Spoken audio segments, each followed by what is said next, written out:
What's the hype with cryptocurrencies these days? Are equity markets due for collapse? And how does COVID pandemic affect traders' performance? My name is Pavel, and in today's video I'll discuss markets, trading and psychology with our long-term partner Ben Barker from BSAPPSFX.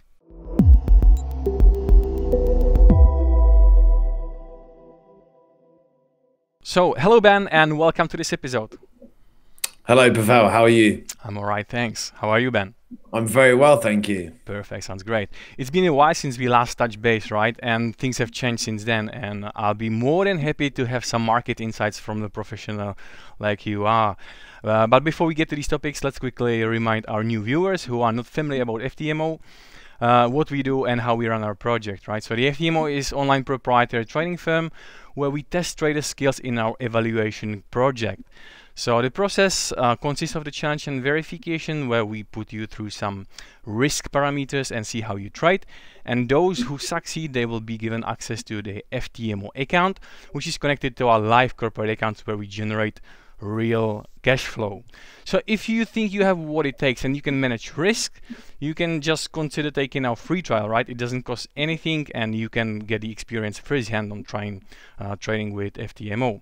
So that's briefly about FTMO. And Ben, if you could introduce BSAPPSFX, tell us a little bit more about the company and about yourself for those who don't know you yet. Yeah, sure. So my name's Ben and I am the owner of BSAPPSFX. We're also a partner of FTMO, one of their recommended educational providers when, attempting this challenge and passing and becoming funded. I've been running BSAPPSFX now for coming up to 2 years. And I've been trading the financial markets for around 6 years. And I just felt like there was a gap in the market, in all honesty, during my process of learning, where I felt like, we needed some form of education that was transparent, that provided a strict rinse and repeat rules-based strategy. And I've been successfully doing that now for 2 years, teaching other people how to trade. And yeah, we're doing really well with it. We've got about 2,000 members now. A number of different courses for different levels of where the individual's at with their trading. And yeah, we're just kind of refining that and moving forwards and trying to get as many traders funded as possible. Right, sounds great. Thank you so much for that. Okay, see, what I can say is you have 2 courses, right? So you have BSAPPSFX course and you have a psychology course. And that brings me to the subject of today's video. And we'll talk about psychology and about markets as well. And before I get to those questions, we'll start with the psychology first. But I just want to remind everybody about our partnership that we currently have. And the deal for our traders who are with FTMO, you guys can get 25% down from Ben's courses. So if you go to your client area to the tab Extras, you can access the link, which takes you to the discounted site, and you get 25% down from the courses that Ben has. It's BSAPPSFX course and a psychology course as well. Of course, yeah. So thanks for that, Ben. The discount is definitely great. No problem. Yeah, it's definitely going to help out, that's for sure. Yeah. Perfect. So psychology. First question here is, why do you think, Ben, that psychology is the most important component to trader success? I mean, I believe that, regardless of what strategy you choose to use, whether it's mine, whether it's somebody else's, I feel like either way, you're going to have to cross that bridge eventually of learning about yourself, your psychology, your mindset. And you're going to have to eventually cross that bridge and almost deal with that stuff, because psychology, mindset is genuinely, I believe, sort of 90–95% of successful trading. There's so many different variables, and through doing BSAPPSFX the last 2 years and teaching all the people that I've taught and doing all the one-on-ones, all the webinars and things like that, I feel like I'm almost qualified enough to be able to speak on that kind of journey, because I've taught people from beginners, from somebody who feels like they're comfortable with trading, to advanced people, and it's always the same thing. Psychology is always the same thing that people struggle with, and I feel like depending on what kind of level that you're at, a successful trader is somebody who is quick at making decisions, has a good almost conviction in what they're doing, and they understand why they're doing what they're doing. So they're a very fast decision maker. They're somebody who they have the ability to react and adapt to changing information, which of course is the market. So, you know, the market's always changing. You know, a piece of fundamental news can come out and completely change the direction of the market. And they can, you know, a successful trader will learn how to adapt and change with that information, as opposed to staying in the same kind of view, you know, with being narrow-minded. So a successful trader is definitely someone who can make a decision fast, because before you go to enter a trade, you need to know, right, why are you entering it? You know, have those tick boxes been ticked, and then that's it. You've got the absolute conviction, that's what I'm doing.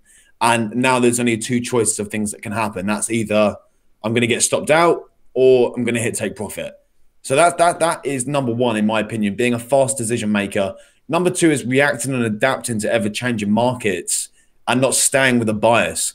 I feel like, you know, a lot of people, you could turn around on, say, social media and say, right, I'm going long on gold.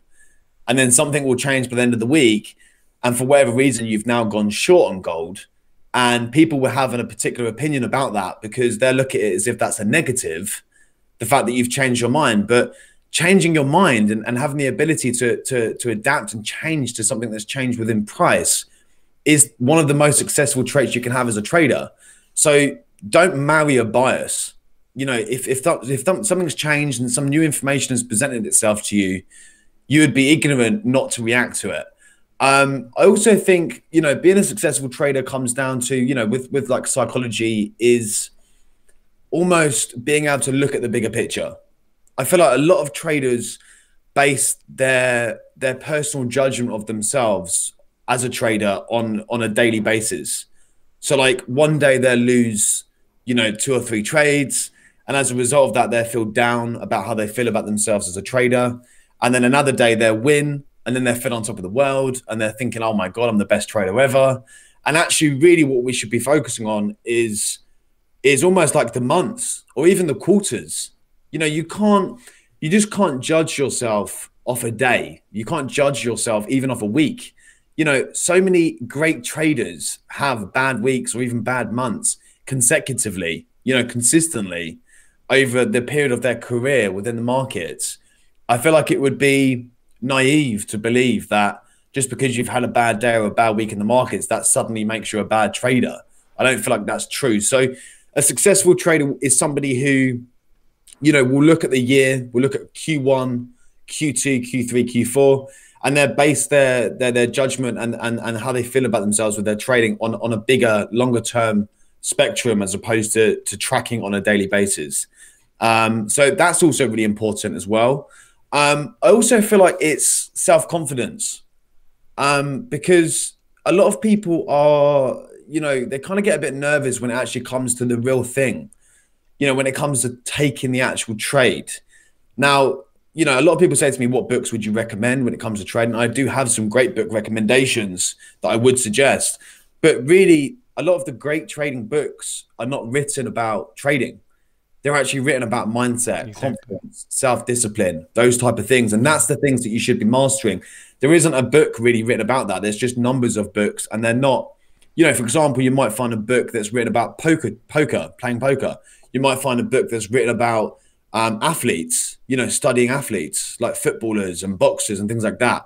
They're the type of things that you want to study. They're the things that you want to learn about, because that's where you'll find the self-confidence. Now, when you get a boxer, okay, somebody who's a boxer or a footballer, when they go onto the pitch to play football, or when they go out into the ring to box, there is no lack of confidence, because the only time you ever feel like you're not confident with your trading or with your sport that you're playing is if you've not done the preparation beforehand. Now, a boxer and a footballer will never, ever feel nervous about going on the pitch or in the ring, because they've done the months and months and months of preparation. So why would they feel, you know, nervous or lack confidence when it comes to actually doing the real thing? That's the easy part. The easy part is execution. Yeah. The hard part is all the stuff behind that, the stuff that you don't see. So I feel like, you know, if a footballer came onto a pitch and lacked confidence, the fans, the other team members, they would instantly feel that off that footballer. And the fact is that they'd just be pulled off the pitch. You know, if you're in a boxing ring with somebody, you know, having a boxing match, a professional fight in front of thousands of people, if there was no confidence there, you'd see it straight away. So I feel like when it comes to trading, having self-confidence is so important. And sometimes that isn't something that necessarily you'll find straight away, because, you know, like I discussed in my education, it's very much about finding your your identity as a trader. You know, whether you're somebody who's a bit more, you know, risk averse, like you're more conservative, or whether you're somebody who's a bit more aggressive, or maybe, you know, in between the two. Or maybe you're, you know, you are conservative, but you're aggressive when you see the right plays. So it's understanding your identity. And I don't think self-confidence is something that is, you know, we're not almost like born with it, but it is something that we do all need to work on. And I feel like you're going to find that confidence by a number of different things. Like, so for example, studying people, you know, like athletes, studying the greats, any great, it doesn't have to be in trading, anybody that's great at what they do, and studying the way the way they work, the way they live, what they do, their mental approach to things. But also within your own life, it's almost like building self-confidence is doing the things that you said you're going to do, as small as they are. Like, even if it's just like, you know, you said that you were going to go to the gym today and then you didn't. And now suddenly your subconscious, the next time tomorrow when it gets to the day where you've got to go to the gym again, already your subconscious is saying to you, you're a joke. Like, you're not going to go to the gym. You didn't go yesterday, so why would you go today? So it's having those small wins. It's sticking to the things that you said that you would do. That's how you build self-confidence, even how small it is. Yeah, it's very important to win the day, and then the weeks and the months take care of themselves.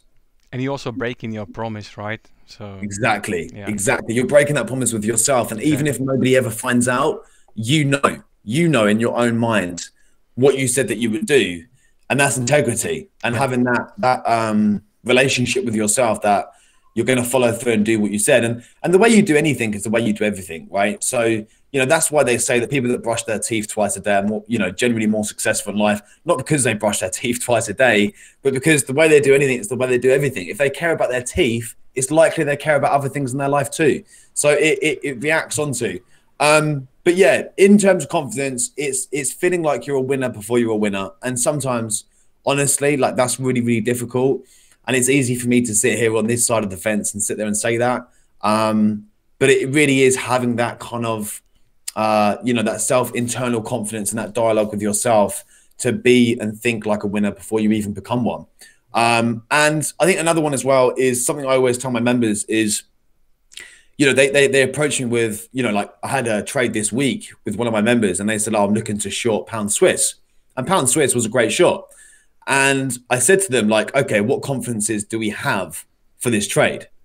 And they listed out 2 conferences. And I was like, that's just not enough to take a trade. Like, from our perspective with our strategy, it's just not enough. So I said, like, let's focus on finding the fact as opposed to the opinion. So it's really important with everything is to find out what's the truth, what's really happening. When it comes to your trading, like, so many people trade what they think as opposed to what they see.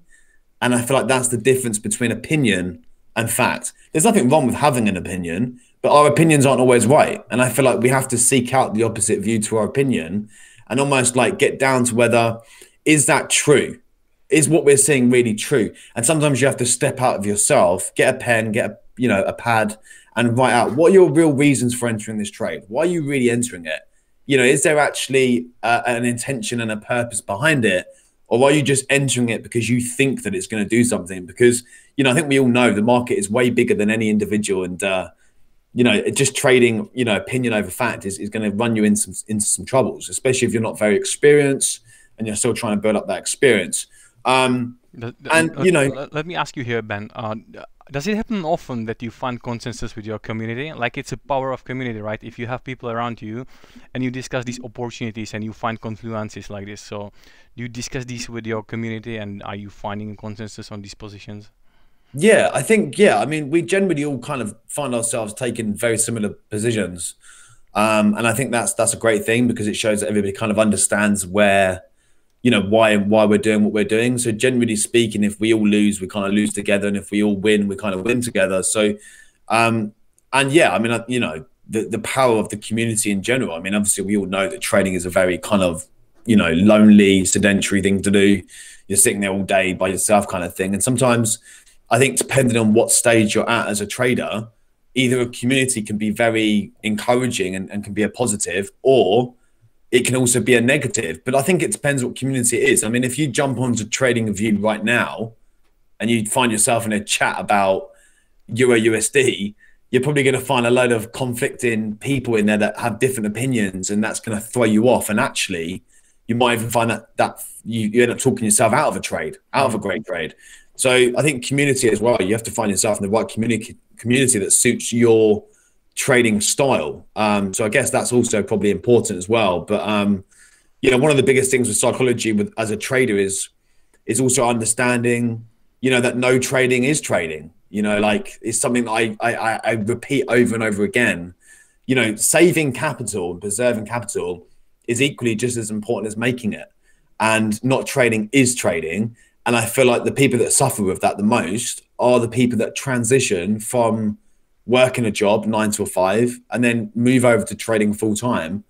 And they've still got that worker's mindset. They've still got that mentality. So, you know, I feel like, you know, being able to restrain yourself and have that discipline to not kind of get yourself involved in mediocre trades is really important. But it really comes down to having a concrete strategy, because in all honesty, if you've got no tried and tested strategy, then it's very difficult to be able to build these other things that I'm discussing. Because, you know, I would turn around to you and say, well, okay, a successful trader knows the difference between a great week and an okay week.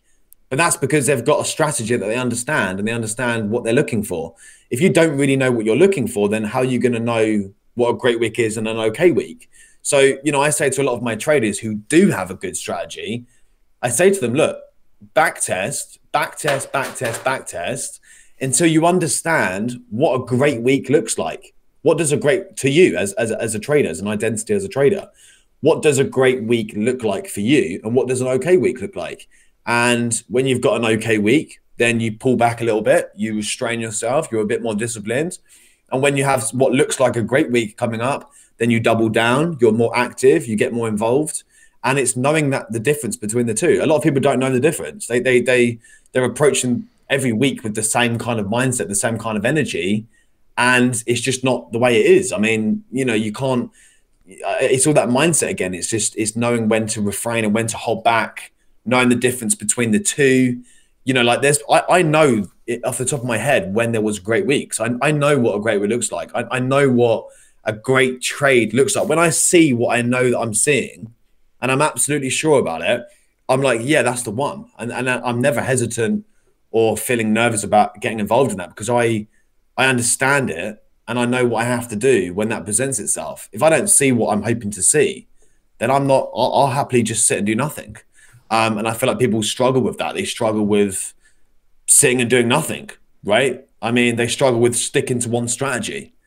They have a week where their strategy that they know isn't performing. So all of a sudden, they're now like a magpie, shiny object syndrome, now looking for another strategy and forever looking for that holy grail. But there is no holy grail. The holy grail is your psychology, is mastering your own individual psychology, isn't it? And if you can't yet find a strategy, or you're struggling with your psychology, then in my opinion, you need to find a mentor. You know, it doesn't matter who it is, but just somebody that, you know, is a little bit more advanced than you, maybe understands things better than you, and maybe somebody you could learn of. And maybe that first person might not be the person that is the one, but you know, that's a good starting point to try and cut that learning curve. But yeah, psychology is really important. I would say it's 90-95% of being a successful trader, no doubt.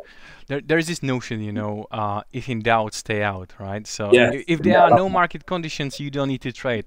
And there's this fun thing, like people who come from a full-time job and they try to start, you know, trading, and they have this nagging feeling that they always have to be in some position to be in, right? Yeah. And sometimes really the best approach is just taking a side, right? Not being in and then trade. Sometimes even waiting is the best winning strategy. Oh, for sure. And as you said, you know, adaptability to market conditions is extremely important here, right? So even if you have the best trading plan, you know, emotions can kill it at any time. Yeah. Right. And obviously, if depending on what's going on in your own personal life, you know, some people aren't very good under pressure, other people are good under pressure. But yeah, I just think because there is, you know, predominantly speaking, like that, a lot of people that venture into trading are coming from some kind of work, like workplace environment. And generally speaking, when you're at work, you are busy. Like you're always doing something. There's always something to do when you work a job or you run a business. But unfortunately, the same isn't true for trading. And, you know, people just genuinely struggle to just sit and do nothing. And I think they think in their minds that if they're doing nothing, then they're not a trader.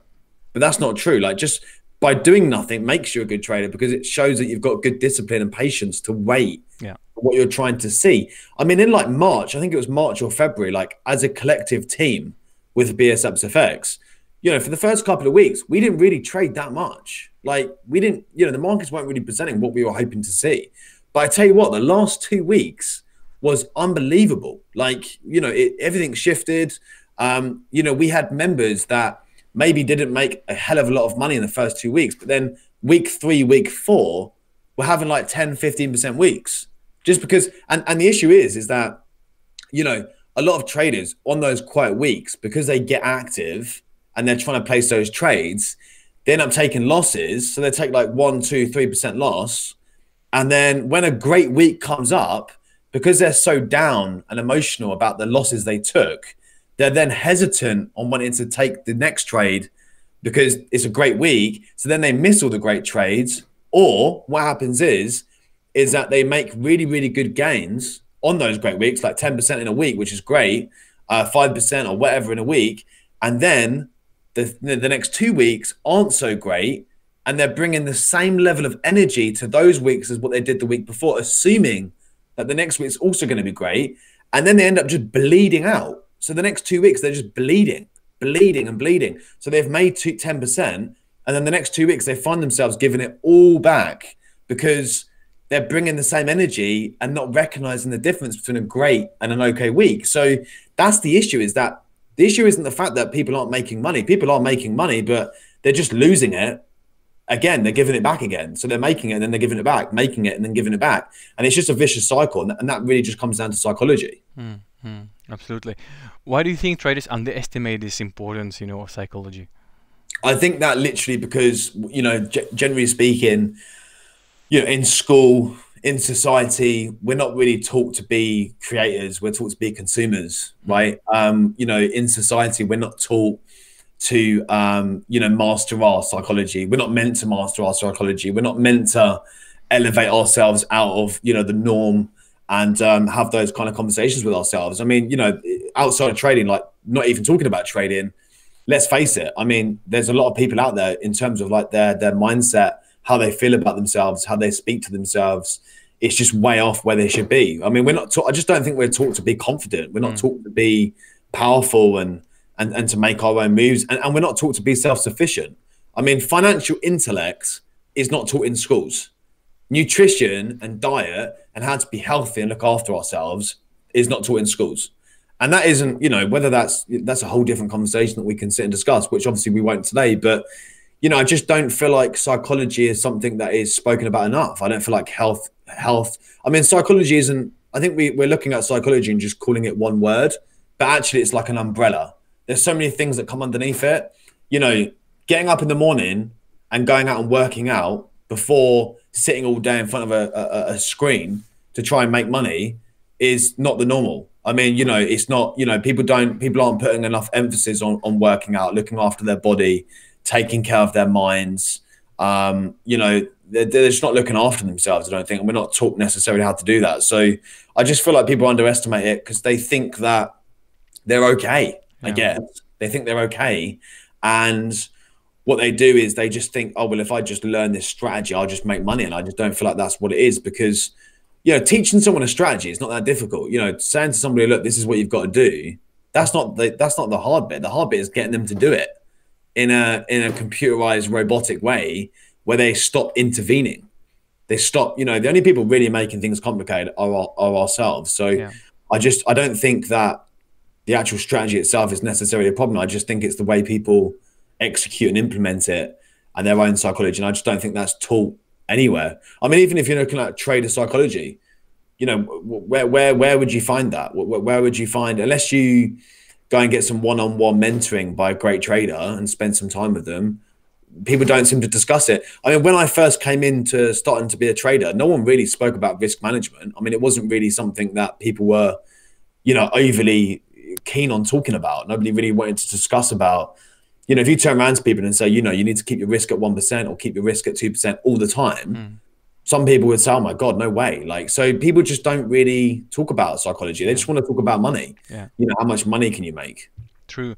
And the fact is, a lot of people focus mostly on the trading strategy rather than, giving some importance to emotions and psychology in trading, which is the most important thing in a trading success, right? For sure. I mean, I think I heard something like, and I don't know whether it was LeBron James, but I think it was Conor McGregor or somebody like that. And Conor McGregor at the time wasn't really spending any money on his health, not as in like his fitness, because he was obviously doing that. Like he had a camp and he had a team and stuff like that, but he wasn't spending any money on like personal development, like self-help stuff. So he wasn't doing anything to do with like outside of his career and the stuff that he had to do as a bare minimum.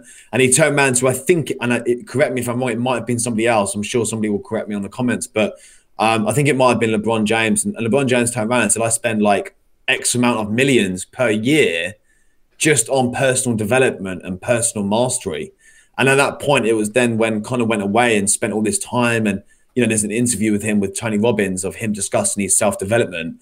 And he started putting all this money, because a lot of people feel like spending money on themselves in that respect is an outgoing and it's an expense, without realizing actually it's the best investment you can possibly make is actually investing money in yourself, investing money in learning, books, mentorship, webinars, seminars, all these type of things from people that are great.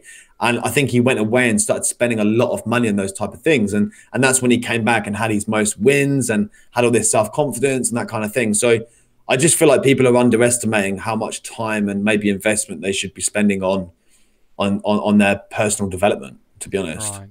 Interesting thing you've mentioned that we were not really taught on how to care about our inner being, right, about the psychology.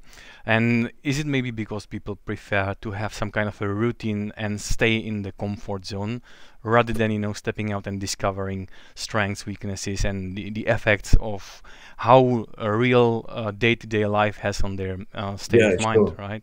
I think that's what it is. Yeah, I think that's the truth. And I think that, at the end of the day, like as negative as it sounds, and it does sound negative, not everybody's going to make it. But they might make it in their own way. There might be a way in which that is enough for them. Not everybody is trading to get a Lamborghini. Like some people just don't want to have a job. Some people are trading just to make a little bit of extra income on the side to pay for a holiday, a few times a year. Not everybody wants to be a great, phenomenal trader. Some people just want to make a little bit of money. So, some people want to have that conversation with themselves and other people would choose not to have that conversation with themselves. And there's absolutely nothing wrong with that. Like we're always going to have different, people in the world that have different roles in society and in the workplace. And then there's going to be other people that are pioneers, like, people like Elon Musk that come around every couple of 100 years and change the way that we do things. There's always going to be different types of people. And some people are not going to make it and other people will make it. And I just feel like that's just the way it is. As negative as it sounds, people turn around to me and say, what book would you recommend? And it's like, well, I can't really recommend you one single book because I don't know what level you're at in your life. Like I've picked up a book and it's not really spoken to me and I've not really felt anything about it. And then I've picked it up again 3 years later and it's changed my life. So everybody is just in different levels. And I think it's about, what it's really about is experimenting and testing things for yourself as an individual. You can listen to people and you can take note from people and some advice, but really what it comes down to is finding what works for you, finding what makes you happy, and experimenting and just having fun with it, just testing things, experimenting with things, taking risks, feeling a little bit uncomfortable, pushing yourself in a particular direction and being open-minded enough to listen to others and take on what other people are saying. And most importantly, I think just trying to almost like question everything that you believe, right? I mean, I've spoken about this in my own kind of podcast and it's about like, just question everything that you believe because it might not even be the way. Like, you might think that it's the way, but actually, you need to find the way. And I think another thing as well is back to what you just said about not getting out of their comfort zone. I think it's because a lot of people don't tend to really make changes in their life until they've got symptoms. So, like, for example, a lot of people won't lose weight until they're told that, they're about to have a heart attack. A lot of people generally don't seem to make changes until there's symptoms. But really, what we should be focusing on is prevention is better than cure. And instead of waiting to get to the point where we need a cure for whatever that may be, not necessarily health, but, your finances, your relationships, your friendships, it's all about maintenance and making sure that you don't get to that point where you necessarily need a cure because you're working every day at prevention. So I feel like that's important too, that kind of thing as well, as working every day to make sure that, you're preventing things as opposed to just waiting when something breaks. Right, yeah, definitely. And getting to the trading sphere, like for traders who trade discretionary, right? Some of them are discretionary traders. So what would you say are the benefits of, if they have a daily routine and organized approach to trading? So what benefits could be those? Yeah, I think, to some extent, I kind of feel like everybody almost to some extent is a discretionary trader. Even algorithms have some sort of human intervention.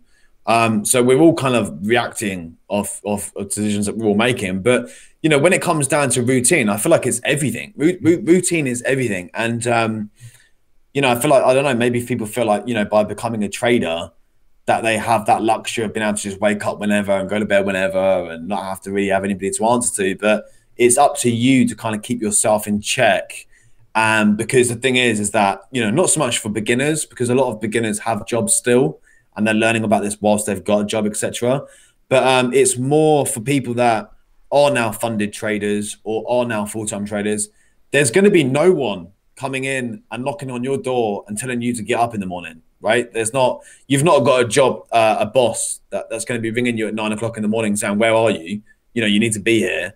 You're not going to have a boss that when you go in to the trading desk, that's going to be telling you, right, at 9 o'clock, you need to do this. At 10 o'clock, you need to be doing that. And then at lunchtime, you can have a lunch at 12:30. You've got nobody saying those kind of things to you. So you need to kind of take that control yourself and basically start, putting some structure within your day, because otherwise you're just going to be blowing through the wind like a plastic bag. Like, no direction, not entirely sure in really what you're doing. And I feel like, it is really important because, you are working for yourself. It almost is like a bit of a business. And I feel like you need to put that structure in your day.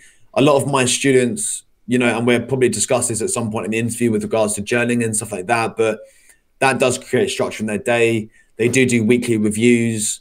They do on the weekends spend a lot of time doing forecasting for the week ahead, sorting out their watch lists for the week ahead, reflecting on the week. A lot of my students put a lot of emphasis on working out because they know that, how they treat their body and then their health reflects onto their trading.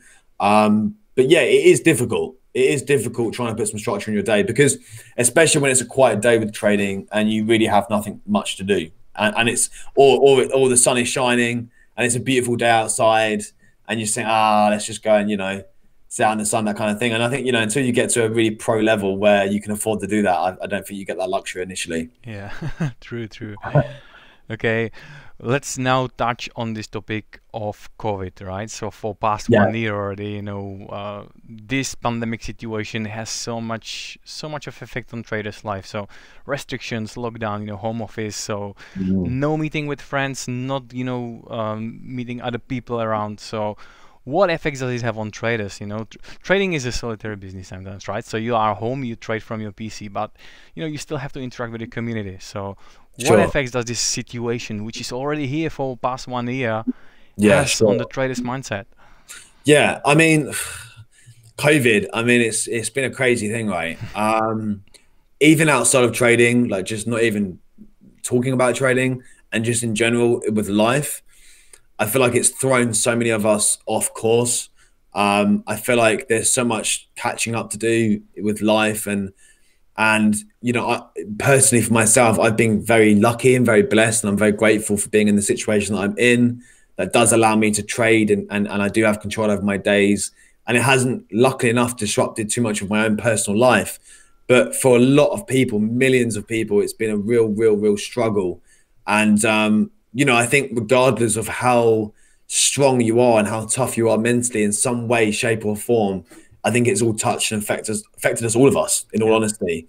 And that's just what it is. And I feel like, in this pandemic that we've all been going through in the last year or so, I feel like, it's if anything, it's created a lot of mental resilience.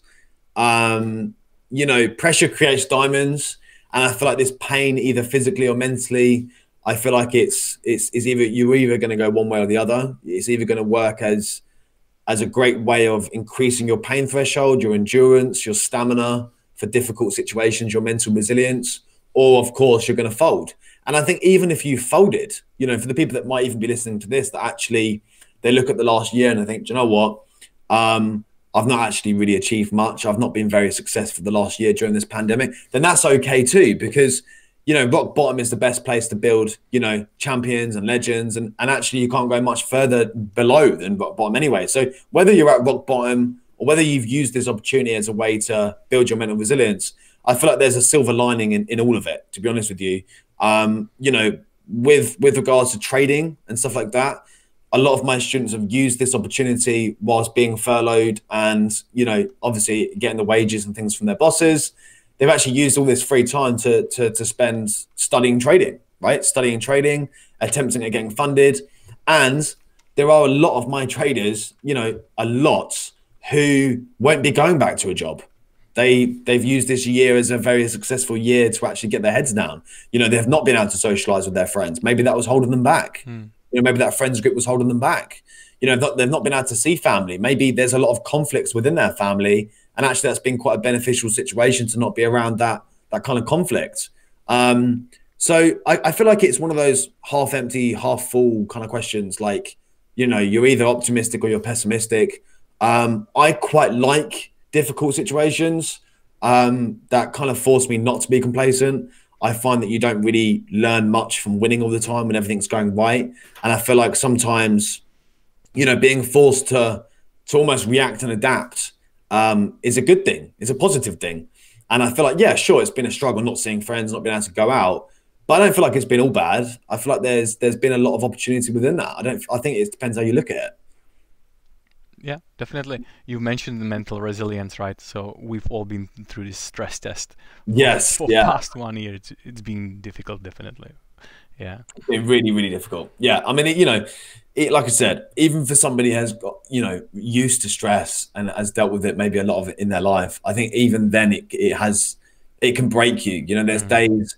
I can remember days like with training, like even when training is slow or even when it's not slow, it's almost like even when you have those days where you make loads of money and you do really well, it's almost like, well, what's the point? Because I can't even go out and do anything. I can't go on holiday. I can't go and spend. I can't go shopping.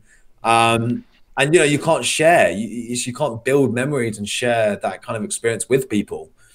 That's why it's a bit tricky because you want to run and tell people about things. And that's kind of, I mean, I'm actually sat in my office at the moment. This time last year when we did the interview, I didn't have the office. I actually took on the office during COVID. Probably not the best time to take on that kind of liability, but this space has been built for traders to socialize and spend time with each other. And even that's been difficult. During COVID, we've not been able to have anybody in. We've not been able to use the space for what it's intended for. So that's been a bit of a tricky one. But, again, the future is bright. And I think it's about, it's all about your attitude towards it, how you feel about, your perspective, whether you're a positive or a negative person. Yeah, definitely. A lot of things, on the other side, many traders who really wanted to devote themselves into trading and learning to trade properly, right? So they've taken the best use of this time and studied and, one entire year, and they could have gone much farther than, when they had their regular daily jobs, right? So yeah, sure. Those who really utilize the time wisely, Yeah, because the biggest problem with traders is they haven't got the free time necessarily because they work a 9 to 5 job. They've not got that free time to be able to spend to learn, right? I mean, if you're commuting to work and you've got to leave at like 7 to get to work for 8:30, to start work at 9, to finish at 5, to commute home, to then have dinner, it's like 8 p.m. It's difficult trying to find that time when you're mentally exhausted from, well, you're not necessarily tired, but you're uninspired because you're working a job that that you hate. It's very difficult to try and find the time to commit to learning a new skill. So I feel like, COVID and this pandemic, having all that free time has probably been quite a positive for a lot of people because there's been no excuse to sit and just learn and study. Right. We've already discussed this, right? We said that sometimes the best is just to stay out, not to be in the market. But you know, people who are stick to the screen and looking at the charts all day long, so they might develop this FOMO syndrome, fear of missing out. So what do you think would be the best approach to avoid getting trapped? I mean, fear of missing out is a big thing right now, isn't it? Yeah. I mean, let's talk about, like, you know, we've got all kinds of things, right? Crypto, fear of missing out, massive. I mean, that's really ultimately what's driving the markets, is fear of missing out. Fear of missing out is always, I think we all kind of develop a little bit of fear of missing out. I think fear of missing out is more about being at peace with yourself. It's more about not comparing you to anybody else, but almost comparing just you to you on a daily basis. I feel like the moment you start to compare yourself to something or someone, then that's when you think, oh my God, I'm missing out on this and that, and blah, blah, blah. You know, I think we all experience it. I mean, it's like sometimes I might miss a trade that everybody else manages to catch. That, you know, I can either allow that to bug me, or I can just accept it for what it is, and then maybe make a note of that as a side note. And then the next time that presents itself, know that I need to be a bit more sharper in my game. But I don't, you know, fear of missing out, I think it's just, you feel like you're lacking, I guess. You're not in excess, you're in lack. And I think that's trying to figure out why you feel like you're lacking and why you feel like you're not complete and you've not got enough. You know, for me, I know that there might be 10 good trades in a week. As long as I catch 2 of them, 2 or 3, I'm happy with that. That's something I've come to peace with. You know, I've come to peace with the fact that I'm not a robot.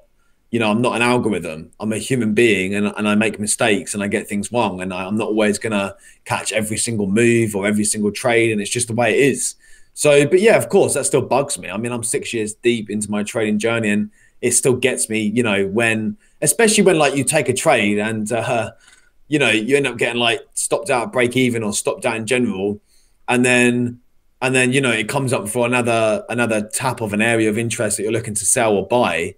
And you think, oh, should I bother getting back into it? Because, you know, a few things have changed, and you find ways of talking yourself out of it, and then it melts. You know, like say it was a sell, the first position was a sell. You got taken out of break even because it came back up to your entry, and then you don't get back in it again, and then it just sinks. And you're like, oh my God, why didn't I get back involved? And so there's always you just have to accept the fact that you're not perfect. I guess that's what it is. You're always going to miss something. You're never going to catch everything. And I think, you know, everybody's got their own clock and their time. And, you know, whether you got involved at crypto at the very bottom or whether you didn't, you know, there's always going to be other opportunity.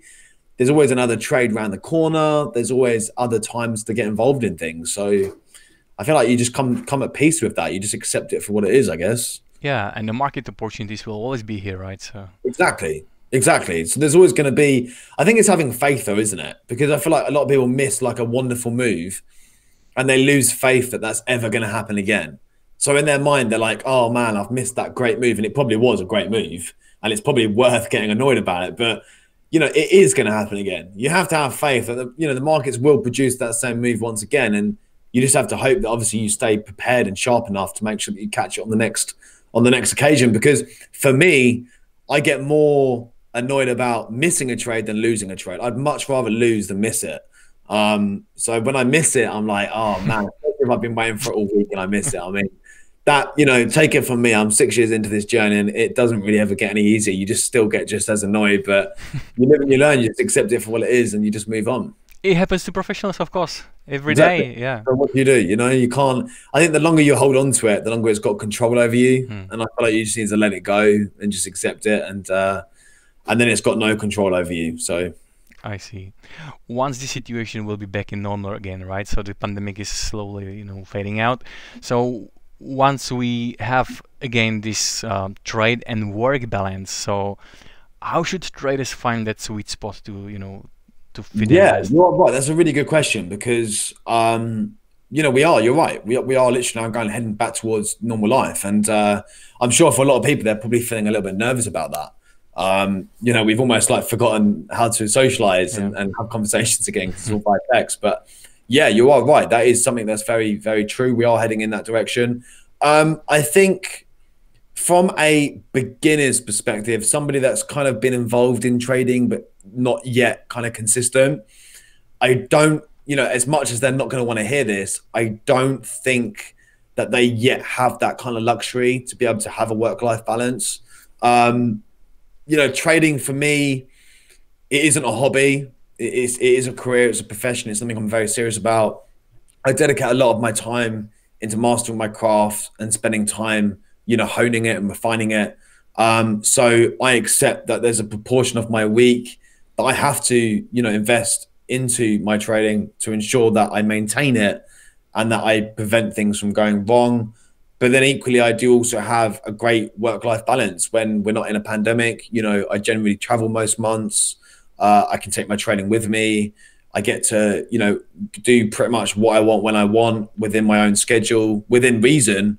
I am my own boss, so I still have to have that conversation with myself, like, Ben, you know, you need to like come off from doing this and actually go and do something productive. So I have to still keep myself in check. But that's because I've gone through that process. I've gone through that process, and I don't think yet, yeah, there is levels to it, and I don't think a beginner yet can afford or have that luxury of being able to have a work-life balance. I feel like you are going to have to probably sleep less. You know, I mean, it's easy for like a successful millionaire to sit on the other side of the fence and say, you know, it's really important to get 9-10 hours of sleep a night. And, you know, I remember years ago when I was younger, you know, I was only sleeping 2 hours a night. And now I disagree with that. Yeah, because you're a millionaire. Like, it doesn't matter. You can sleep when you want.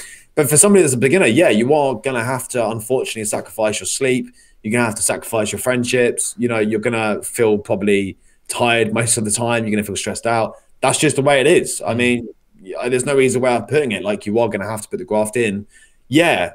You know, if you want some sort of reassurance, yeah, when you keep putting that work in, you keep seeing the results, sure, you can get to the other side and then you can have a little bit more, you know, leniency. I mean, the thing is, how you need to look at it is, you know, work-life balance is a job, right? And a job, JOB, stands for just over broke. That's my opinion.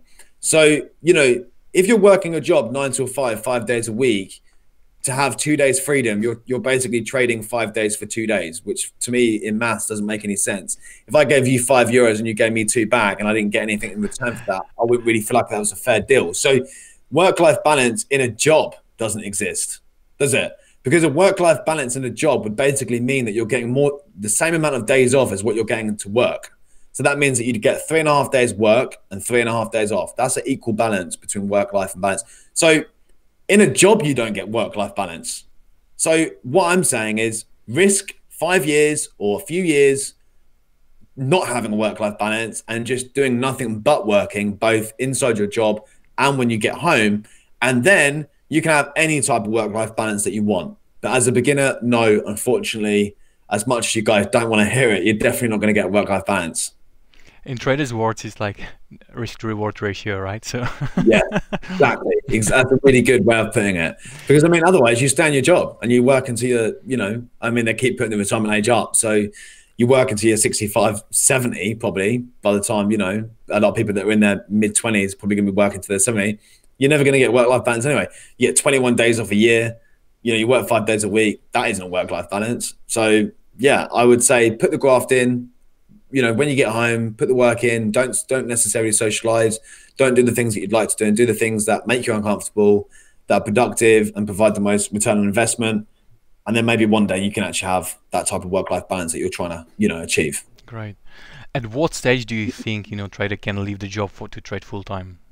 There's a video that I've done actually on this on my Instagram, on IGTV, and it's very much about, it's all on an individual basis, but it basically, to summarize it in short, you need to obviously work out what your outgoings are, right? So that's number one. And, you know, ultimately, if there's anything within your outgoings that you can reduce, like Netflix subscriptions, maybe you're going to the gym, but you're not going to the gym, but you're paying for it, or anything that you feel like you're not really paying for that you could live without, then reduce those, get rid of those. If there's any way you can bring up all your bills and get something taken off those bills, you know, get them reduced. Maybe you're not using as much water as you once were, or et cetera, et cetera. Try and reduce your outgoings as much as possible, all your liabilities, reduce that, because it's going to make it really easy. And then, you know, in my opinion, ideally, you should have at least kind of 6 months of those outgoings in the bank and then some, so that you're not putting that kind of financial pressure on yourself, so that when you do go full-time, you're not thinking, oh my God, I need to make X amount per month to survive, because that's not a good way of putting things. Having a goal is not a bad idea, but putting too much stress on that is going to really kind of mess you up when it comes to trading, because you're not trading for the process and for what you're trying to achieve. You're not trading for percentage. You're just trading for income and money. So definitely have something tucked away in terms of savings. And I think, you know, for funded traders that are becoming funded, I would say kind of shoot for like 3 months minimum of payouts, like consistent payouts, before you can quit your job. If there is a possibility to go from full-time to part-time, and then you can basically supplement your income with your profits from trading, then that's a really good shout. I think a lot of people probably want me to sit here and say, yeah, you know, go make some money for a month and quit your job. Like, no, like, yeah, I'm all about taking risks, but let's take some calculated risks. Let's take realistic risks, because at the end of the day, you don't want to be ringing your boss saying, well, I'm quitting, you know, I'm putting my family into retirement, you know, pulling out the red panties to your girlfriend, you know, we've made it, let's go, you know, I'm a successful trader now. And then 3 months later, having to phone your boss and say, oh, actually, yeah, about that job, I need to take that job back. So let's make sure that when you quit your job, that's it, that's the end of it, and you're not going back to it. Not that it's necessarily a bad thing to go back and get a job if it doesn't necessarily work out, but there is a lot of my traders that are quitting their jobs. And, you know, I said to them, like, you know, do it for a year. And if you find yourself at the end of the year that actually it's not really working out for you, then you can, of course, always go back and get a job. But definitely make sure that you're prepared for it. Definitely have some money in the bank and some savings before you make any rash decisions. That's a great point. Yeah, definitely. You know, financial literacy is so important here, you know, because everybody should build a reserve first when the times will be worse, and, you know, trading might not work for them for a couple of months, maybe even years. Sure. Right? So if you don't have a reserve on the account, and you'll be stressed and pressuring yourself, you know, to be in a position to trade, you know, sometimes it's just the worst. Well, things go wrong as well. Like sometimes, you know, 1 month, like your car breaks down or something or whatever, and for whatever reason, like maybe you've factored in your outgoings are like X amount per month, but then suddenly something goes wrong, and things do go wrong. That's just the way things are, and you've not allowed for that. And maybe that's one of those months you've put away, you've now had to spend on your car or your house or whatever it may be. So, and obviously, you know, to some extent, you still want to be living a reasonably good quality of life, you know, whilst you're learning to trade or whilst you're trying to be a trader and stuff like that. So you need to make sure there's enough money there so you don't feel like you're just being really, really restricted. Because when you feel really, really restricted is when it starts to begin to feel like a chore. And that's just not how you want it to feel, basically. So definitely plan for that. And yeah, just make sure that you've got enough in the bank to carry you through, because there's going to be some weeks where you might not make any money, right? Or you might lose money, and then you're playing catch up for a couple of weeks until you get your balance back to where it needs to be. You'll need to be eating your savings for the time. Yeah, basically, exactly. So yeah, I'm being okay with that, I guess. Yeah, absolutely. Okay, would you agree with this statement saying like the successful traders focus on the process and unsuccessful traders focus on the outcome? 100%. I mean, it's like the image that you see on Instagram where it's like, you know, you've got a mountain, and like one mountain's like really like, I don't know, like small, but then it's got like a massive mountain under the sea or something. You know, like people don't see all the stuff behind. Like everyone sees just the top 5% highlights of people's lives. They don't see the work that goes in prior to that. You know, they see the end goal, but they don't see the process. And I feel like, yeah, I think people fall in love with the image of the final process. They fall in love with the fancy supercars, or, you know, that woman or that guy that's in really, really good shape that might have spent 7 years becoming like that. So yeah, I feel like people naturally fall in love with the end goal, but they don't fall in love with the process. So yeah, I feel like unsuccessful traders do probably, I mean, I think everybody gets involved in trading because they want money, right? I mean, that's just what it is. They see somebody that's living a great life as a result of trading, and they fall in love with the outcome that if they also do what they're doing, they're probably going to get the same outcome. But I think it kind of depends, because I think, you know, if you don't, the thing is that with trading, you're not always going to make money with trading. So if you're just falling in love with just the idea of making money, then what are you going to do on the days that you're not making any money? So if you don't fall in love with the process and you're just falling in love with the money, then that's not sustainable. Like otherwise you're just going to say, oh, for a whole week, I've not made any money. I hate trading. I don't even want to do trading. Why am I doing trading? And that's where the process comes in. I feel like successful traders trade because, yeah, sure, they want some money, but importantly, they enjoy it. They're passionate about what they're doing. And I feel like as a result of being good at something, money is a byproduct of that. So the money is like a massive bonus, of course, because nobody wants to do anything for free. But at the same time, I feel like a successful trader genuinely enjoys it. I feel like even if because if that wasn't the case, why is it that some traders have literally made hundreds of millions, but yet still get up at the same time every day to go and trade?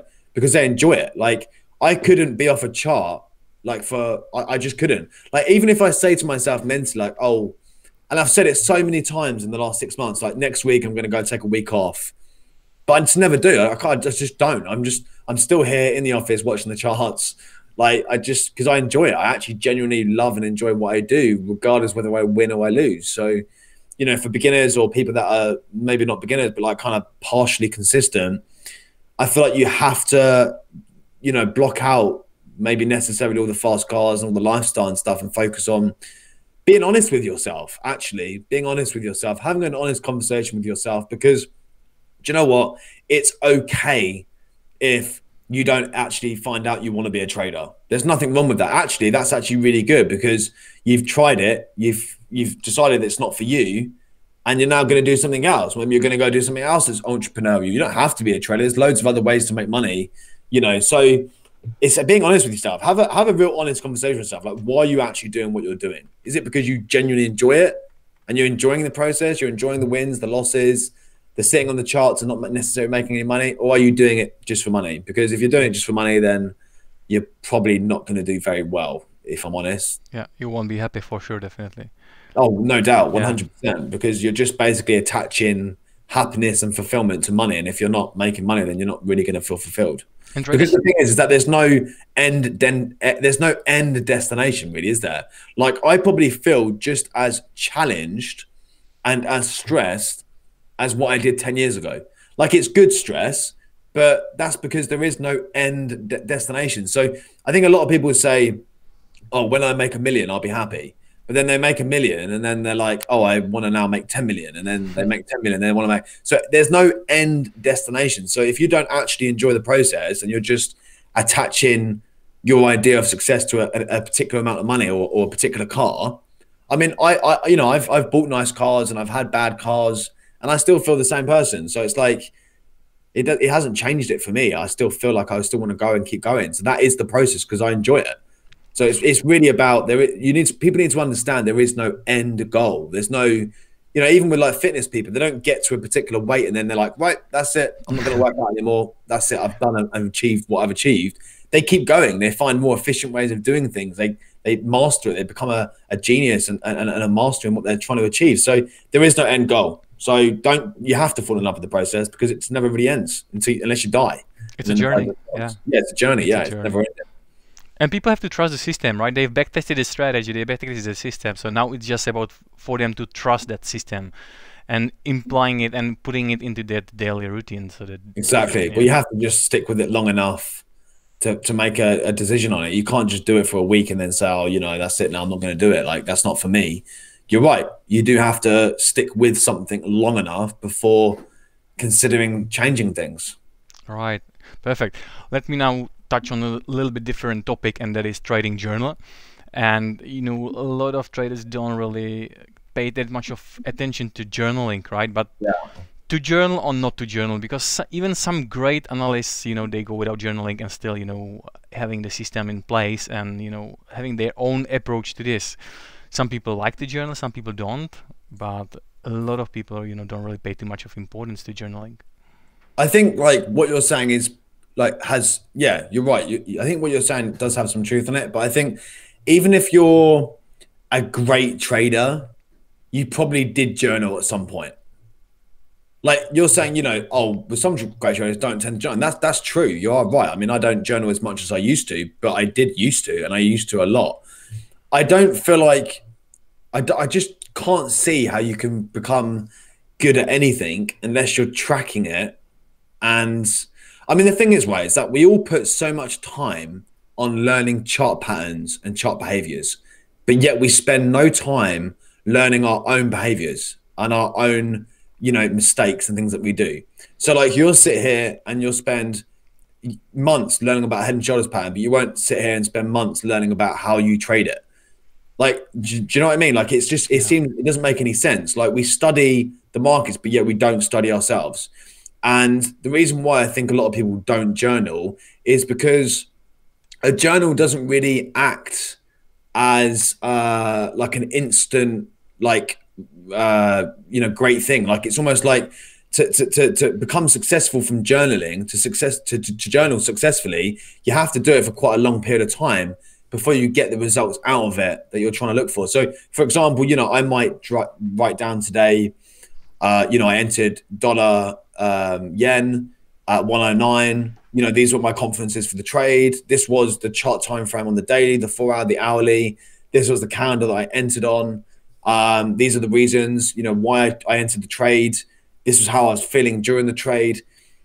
In that very moment, I'm not probably really learning a great deal from me doing that. But if I do that every single day for like 6 months, I'm going to have a whole 6 months worth of journaling that I can literally go back and, as a third person looking in on my own journal from like a bird's eye view, I can start to see patterns of things that I'm doing that's sabotaging my trading, and things that I'm doing that are actually creating, really great trading. So then all it comes down to is just saying, right, okay, this is what I'm doing to sabotage my trading. This is what I'm doing when I win. So let's just remove all of the things that I'm doing to sabotage my trading. But if you're not journaling, how do you even know? That's like me saying, right, to you right now, how much did you eat last Tuesday? You probably don't even know because you're not even tracking it. You have no idea how much fat you consumed, protein, saturated fat, iron, none of that stuff. See, if you told me, what did you eat last Tuesday? I can tell you specifically why I ate last Tuesday. I can also tell you exactly what trade that I took 6 weeks ago. I can tell you all those things because I track those things, because the only way to improve and to find behavioral patterns like we do within our trading is to track it. And I feel like journaling, to be honest with you, like when I first came into teaching people how to trade, and even now it still surprises me, but nobody was really speaking about journaling. I mean, we're just about to launch, only for our advanced course members, and it's not going to be a public thing, but we're just about to launch like a journaling package where it's like a 3, 4, 5 hour thing about just journaling, believe it or not. And a lot of people might listen to that and think, crikey, well, what are you even going to speak about? But there is so much that goes into journaling. Like, it is so important.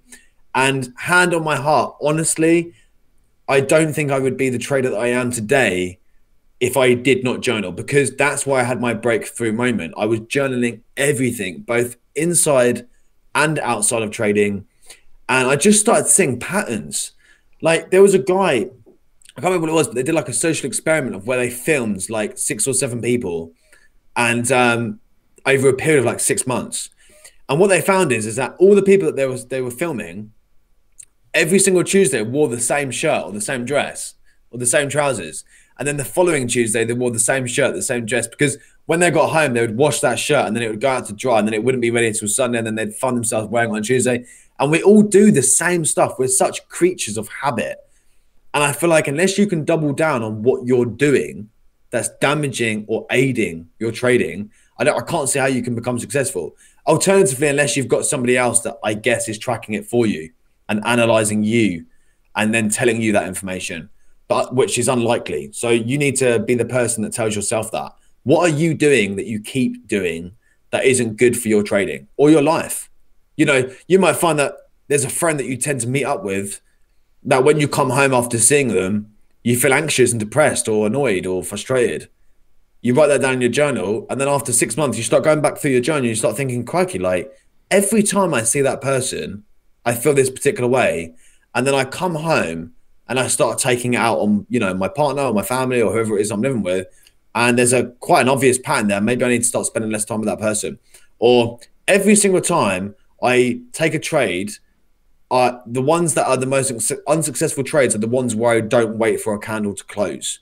Like I'm entering in at, in between a 15-minute close or in between an hourly close, as opposed to waiting for the candle confirmation.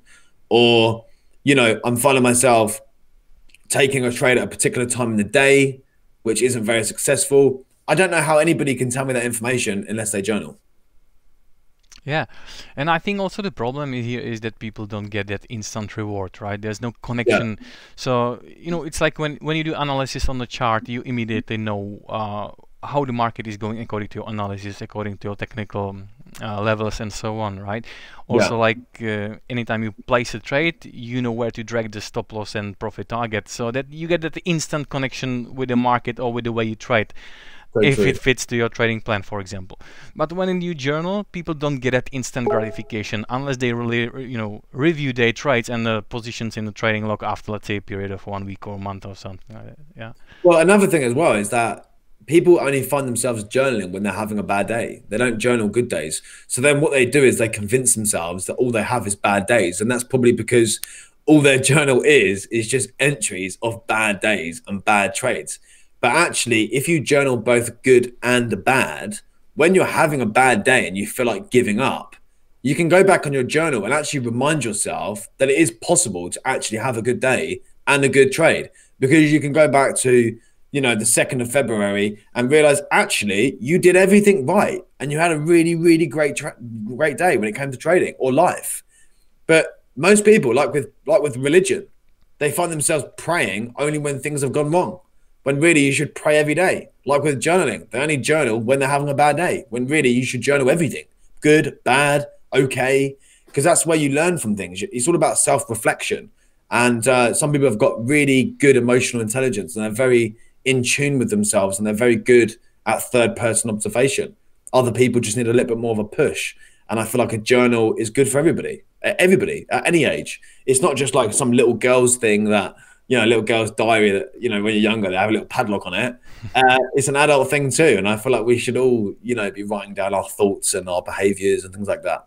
Definitely. Yeah, I've heard this argument that people don't, when I've asked somebody, why don't you journal? And the answer was like, I'm getting everything in a MetaTrader statement, right? So they can download everything from the platform and having all the details there. But, they forget on this important aspect of, logging their emotions. How were the emotions when they entered the trade and how was it when they exited trade, right? Was everything according to the plan or were there any deviations? So that is something often very forgotten. So I completely agree with you. And it is so true.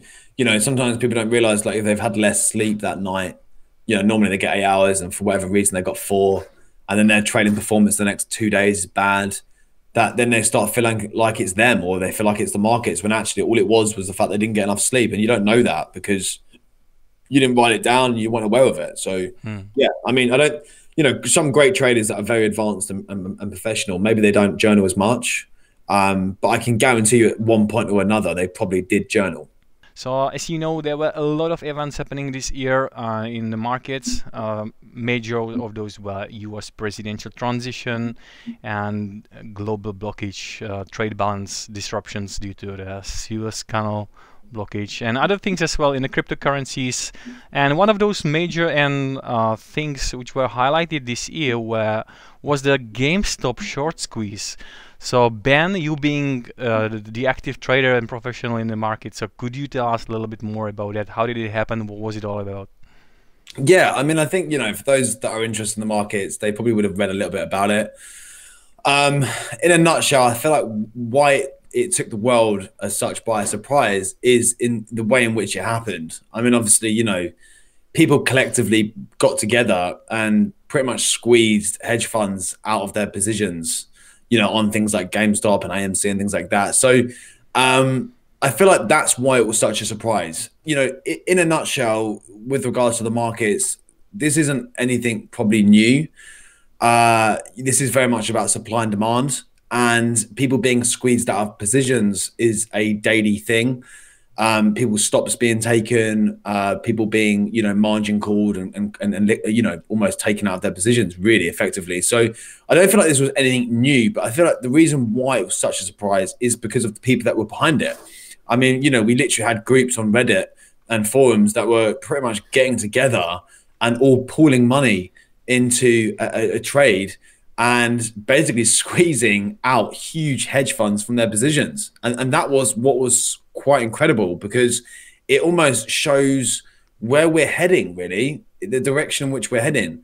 I mean, there's a book that is a really, really great book. It's called The Unknown Market Wizards. The author, Jack, he's wrote a number of books very similar where he interviews traders.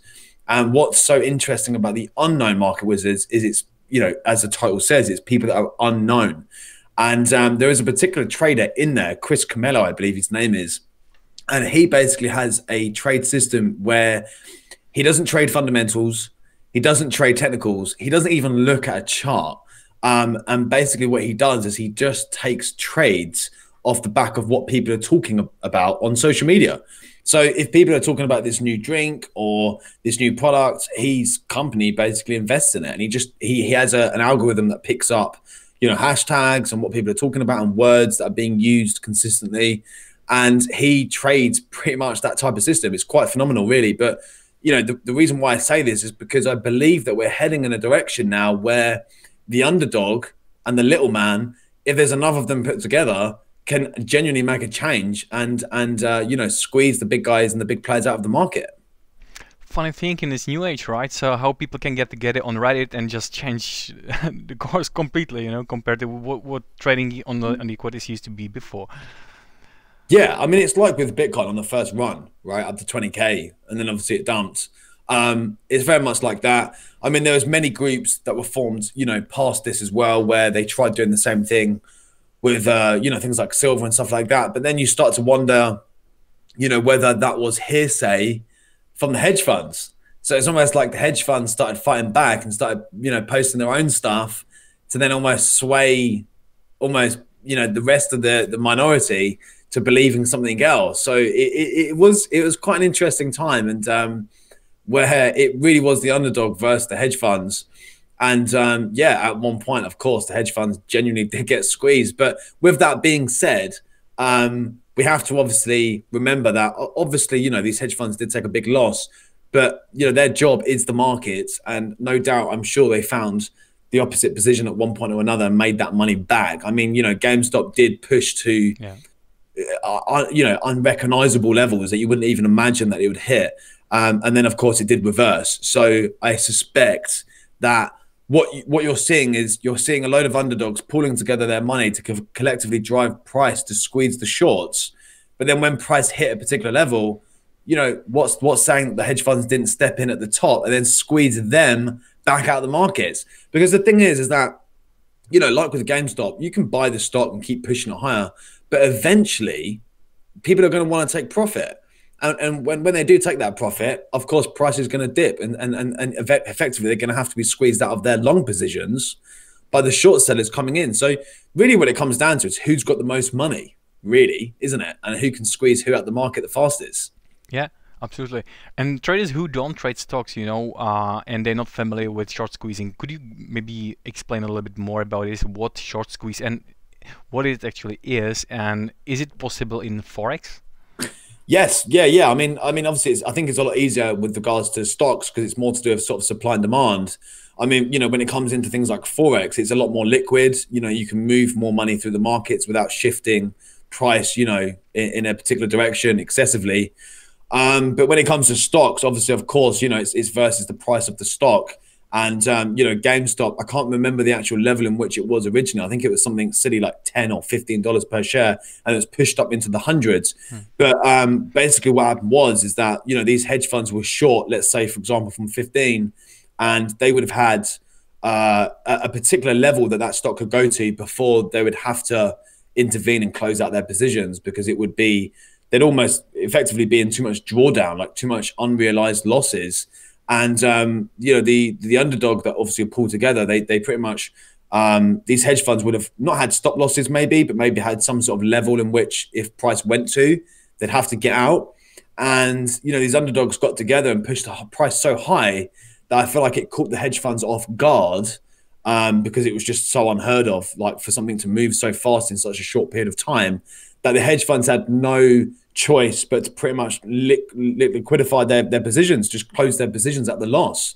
So let's say, for example, they're selling at 15, and if it gets to 20 and price pushes up to 20, they're sitting in quite a big loss.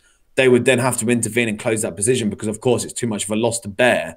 But because GameStop got pushed so high so fast, they probably end up taking a lot more of a loss than what they would have originally wanted.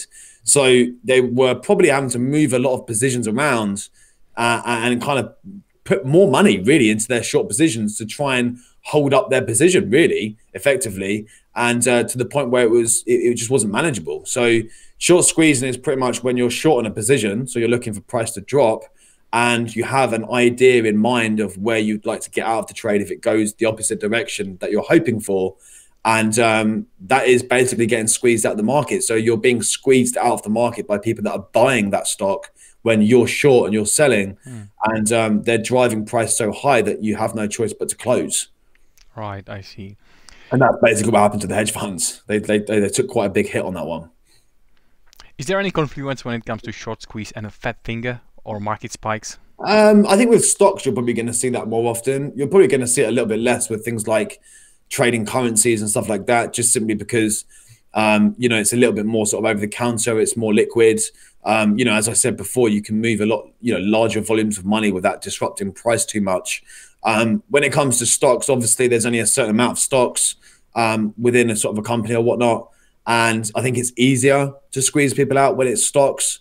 It's a lot more easier, and it's easier to do that. And you're probably going to witness, you know, fat finger, if you like, you know, someone pressing the wrong figure, the wrong number. It does happen. And I feel like it's more often you're going to find that within stock trading. But yeah, I mean, it's always been a thing. You know, stop loss hunts is a thing. You know, grabbing liquidity for a trade is a thing. It does happen, and it happens a lot. You know, at the end of the day, people want to get the best value for their money. They want to get a discounted value. They want to get, you know, a balanced value for their money when they're entering a trade. I mean, it's like me saying to you, look, you know, you can enter this trade at 20 or, you know, for a sell, or you can enter it at 25. I mean, if you can possibly drive that up to 25 and then sell it, then it's going to be better value for you, isn't it? So I feel like a lot of that manipulation does, of course, happen within the markets. And unfortunately for the smaller guys, unless you're implementing strict risk management, you're going to occasionally find yourself getting pushed around in the market, really, because obviously you are the underdog, and you haven't got the means, the facilities, and the capital to stay within a position if somebody, you know, of a bigger force is trying to push you out the market. Yeah, I think why it was such a big deal was because it's unheard of to believe that just a bunch of, you know, people that don't necessarily trade as a career could actually squeeze somebody so big out of the markets. That's why it was such. I think it just showed that it's possible. I think that's what kind of scared people, that actually this is possible. It can really happen. yeah, and often these market crashes and, you know, market crashes, spikes, and flash crashes happen, you know, when the markets are not liquid, right? So usually, usually during rollovers and early in the Asian session and so on. Yeah, it hardly happens on the majors during the European session here. So exactly. I mean, a great book that I'd recommend to anybody that's listening to this to read would be Nav's book, the Flash Crash book that was released, I believe, last year. That's an incredible book, you know, about a young guy, you know, trading from his bedroom, that was causing such disruption within the markets, as he was kind of pretty much front running and manipulating prices to basically give the impression to other people that they were a price that maybe they weren't. And it was kind of moving the market in such a way that it eventually caused a flash crash where we had such huge spikes within the market. And I mean, you know, again, why that was such a big deal was because it was literally just one individual sat living at his mum's house in London that managed to basically cause a flash crash and a complete imbalance in the markets. And I think, you know, with this whole GameStop, and it didn't just happen with the GameStop, I feel like, you know, in that period, I feel like it showed to us all what was really possible. it was a very similar situation very recently on the New Zealand dollar. I'm not sure if you were aware about it, but the New Zealand dollar had some flash crashes recently as well, and it was on all the pairs with the Kiwi dollar, and it was, you know, some messages were leaked from the Reserve Bank of New Zealand, and, you know, there was a hype again about, you know, for a long time there were no flash crashes in the Forex market until this occurrence now. Yeah, I mean, I can remember a flash crash a couple of years back, and it was with all the yen cross pairs. Yeah. God, I'm trying to remember it now off the top of my head, but I was actually involved in that because what I did is a lot of those positions that dumped, I managed to catch a lot of the bottoms of them. It was just after Christmas period, wasn't it? Yeah, that's right. It was in January. I think there was low liquidity because I think Japan were taking a longer holiday than usual or something, and there was just thin liquidity within the market. And yeah, that was crazy. I mean, what a time. I mean, it does happen. I mean, it doesn't happen very often, luckily, but I mean, yeah, luckily, because if you didn't have a stop loss in that scenario, then you're definitely going to know about it. But yeah, I remember literally it was like in the evening for me, and I remember looking at the markets thinking, oh my god, and it was like pound yen had dropped something like 900 pips or something crazy, and Euro AUD had done like 1500 pips to the upside. It's on the chart, you could probably find it. It's where EA spiked, Euro AUD, that is euro to the Australian dollar, spiked up to, I think it was around 165, something like that. And yeah, it was just unheard of, unbelievable, complete imbalance within the markets. But you know, eventually after that, we did go into a bit more of a bear market, and after the spike, it did actually end up dropping a substantial amount. So you know, if you had have, I guess, got involved in that, the issue was that with the flash crash at the time, a lot of brokers basically just prevented and stopped the option to be able to actually get involved in it. So unless you were with particular brokers that allowed you to open positions in that current market condition, then you probably wouldn't have been able to capitalize on it. But also, you know, with those type of spikes, I don't think you would have probably got involved in it anyway, because you wouldn't have necessarily understood what was happening or whether it was going to drop any further. And I think for a lot of people that were just stepping into the market at that time as a beginner, it would have scared the life out of them, because they probably thought, oh my God, what am I walking into? But, you know, we say that, but then look at the crypto market. I mean, you know, how volatile that is. Yeah. I mean, you know, we see some big spikes in that again, because, you know, it's very much a matter of supply and demand. I mean, it's like who, you know, it goes up basically on the basis of who wants to buy it. I mean, it's not as regulated. It's not as liquid. You know, I always kind of compare crypto to if you had like a big bucket, and then if everybody's putting like, you know, £1 into the bucket, if there's £100 now in that bucket's now worth £100. But if somebody then suddenly wants to take some of their money out, it's now worth 90 or 80. And that's very much like how crypto is at the moment. It's very up and down and volatile. Yeah, and still see these flash crashes don't compare to 2015 Swiss National Bank when they ended their intervention. Yeah, and it got pegged. Yeah, that was just crazy. I mean, that is always a thought in the back of my mind when I enter a trade, and I always start thinking about my stop loss, because even in those type of market conditions, you're going to probably experience some form of slippage, and you know, sometimes you might not even get that stop loss honored. So you know, you always think to yourself, even though you've got that stop loss in place, there is a very, very slim chance that you do get caught on the wrong side of something like that on a rare occasion, you know, every couple of years, and you think, crikey, you know, and it can wipe you out. I mean, I think with that flash crash that I'm referring to with the yen, there were some Chinese like millionaire or something that lost hundreds of millions. I remember waking up the next morning and reading this story about how he'd lost like a ridiculous amount of money. I mean, it's the same with crypto. There's a lot of people, of course, at the minute, you know, raving, of course, about crypto because it's going up, but they're not discussing about it when it goes down. No one wants to talk about it when it's going down. Everyone wants to talk about it when it's going up. Absolutely, absolutely. Okay, now let's touch on this topic of the COVID pandemic, right? So that affected everybody. It's a global pandemic, and what effect actually did it have on the Forex markets? Do we see better times ahead, or what is the outlook like? Yeah, I mean, I think like, you know, over the last year, I think the only time it's really kind of dramatically affected the Forex market in particular has been when, you know, stimulus and things like that have been, you know, injected into the economy. And there's been, you know, things like US 30 and stuff like that that have benefited from it. But I don't, you know, off the top of my head, I can't remember anything significant over the last year during this pandemic where you would think, you know, that was Corona, you know, that was the Corona pandemic that caused that.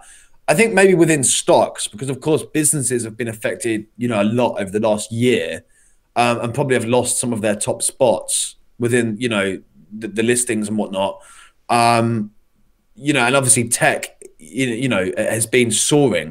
You know, when we're looking at things like Amazon and stuff like that, you know, they've been one of the dominant leaders, and they've almost been carrying the rest of the market with their gains.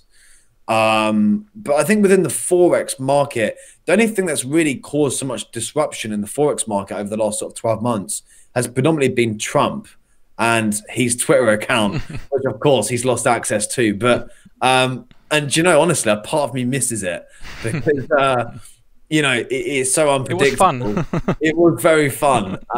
You definitely had to have the minerals to trade during the time in which he was obviously president. But yeah, it was fun. It was erratic, and as traders, that's what we want. We want volume, right? You know, we want a little bit of unpredictability at times. And I feel like since Biden's come in, things have been a bit more. I don't know. I'd probably just say a little bit more boring as such, Settled, really. yeah, definitely. Yeah, things have settled, and they're kind of, I guess, what they were like, you know, prior to Trump being in.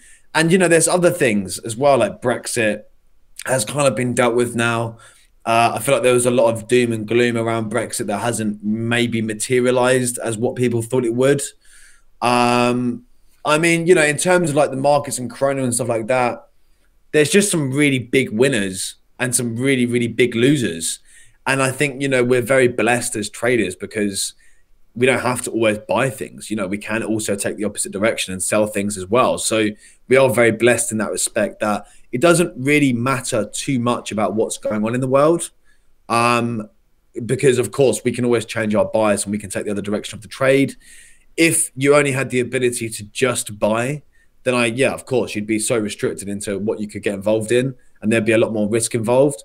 But, you know, if you get pulled out of a buy position and structure changes and, you know, the narrative around that particular trade changes, then, you know, you can just take the short position. So we're very blessed in that respect, where, you know, we can take both positions or we can hedge ourselves, basically. So that's always good as well. Yeah, I remember, you know, it used to be very frequent that macroeconomics used to play a big role in fundamentals, right? In trading and what moves the market. But, you know, it was far different story when Trump was president.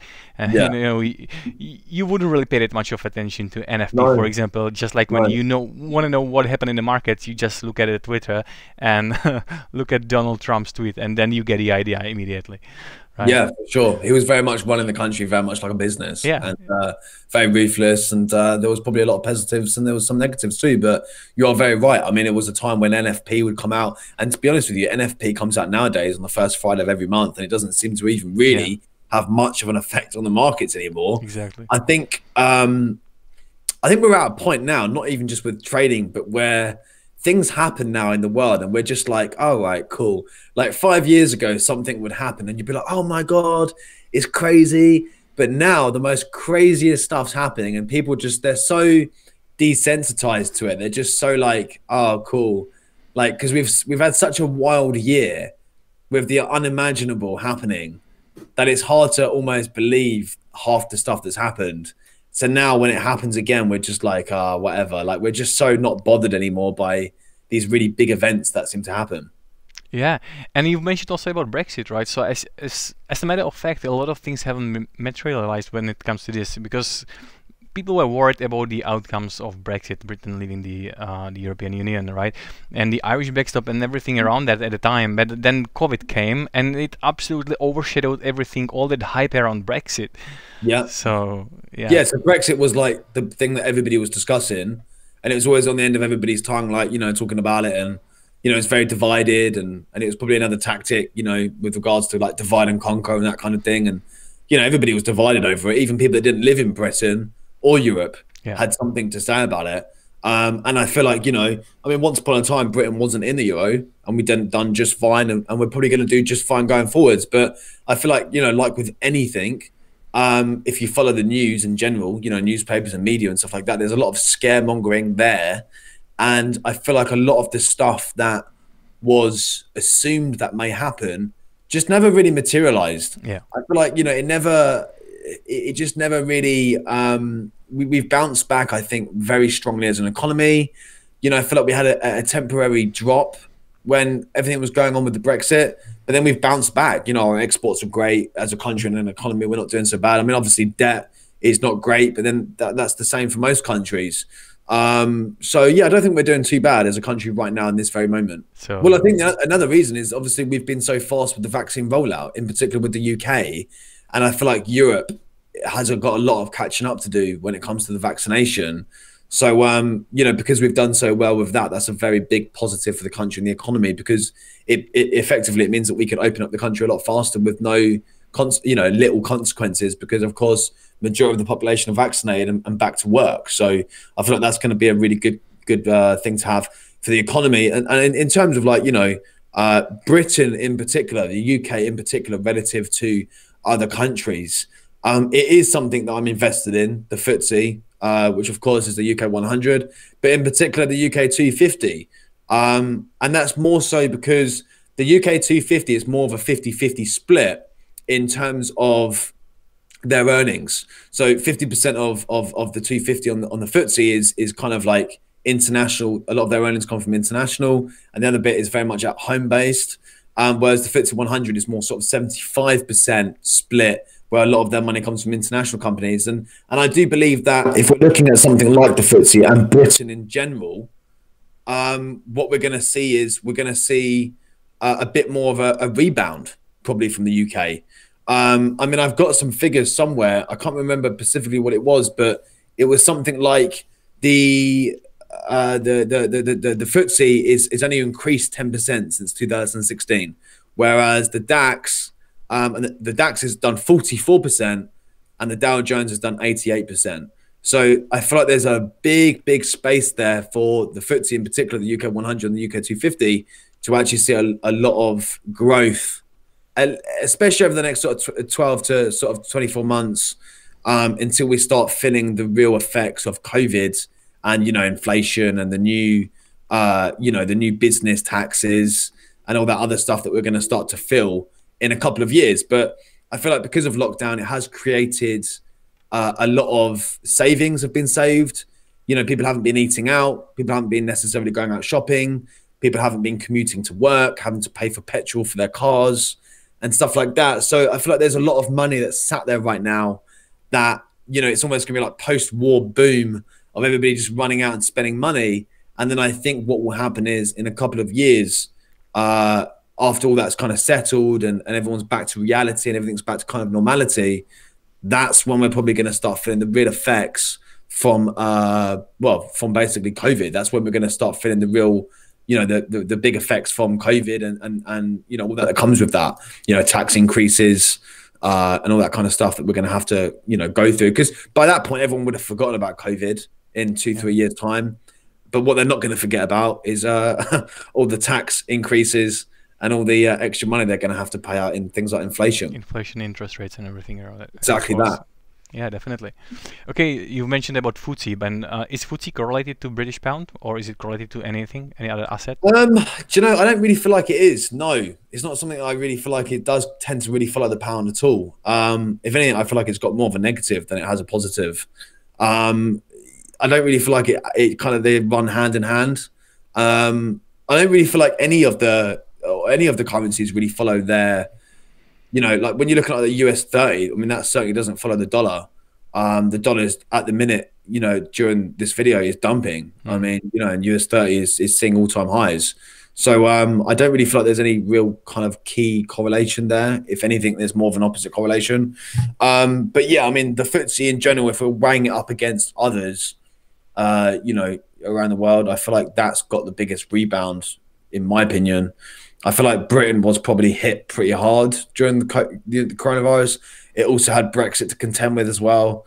Like I said, Brexit hasn't really materialized as what people thought it was in a negative way. I actually feel like it's going to be a positive. And I feel like, going on the basis of how much it's gone up, I feel like it's got a lot more room to push in terms of upside, in my opinion. I see. Well, since we're talking about the UK right now, so realistically talking, what currently is the mood for the Scottish independence there? Sorry, with what? Sorry, Scottish independence, for the Scotland being independent from the UK. Yeah, well, they're obviously pushing for that once again, right? And I feel like Britain's just not going to want to necessarily allow that because where do we draw the line, right? I mean, we are the UK. We are made up of you've got kind of England, Wales, and Scotland, and I just feel like if we start, I don't know. I mean, I guess if they allow that as such, that kind of independence, I guess where do you go with that? With Wales or everybody else then suddenly wanting to fight for that kind of independence. So I feel like they're kind of being a little bit hesitant on really wanting to give them the option to really play it again, because obviously it wasn't so long ago, was it, that they put that forwards, that referendum, and obviously it wasn't very as successful as they originally thought. So, you know, and it's the same thing with like Brexit and stuff like that. You know, the referendum that was put forward there.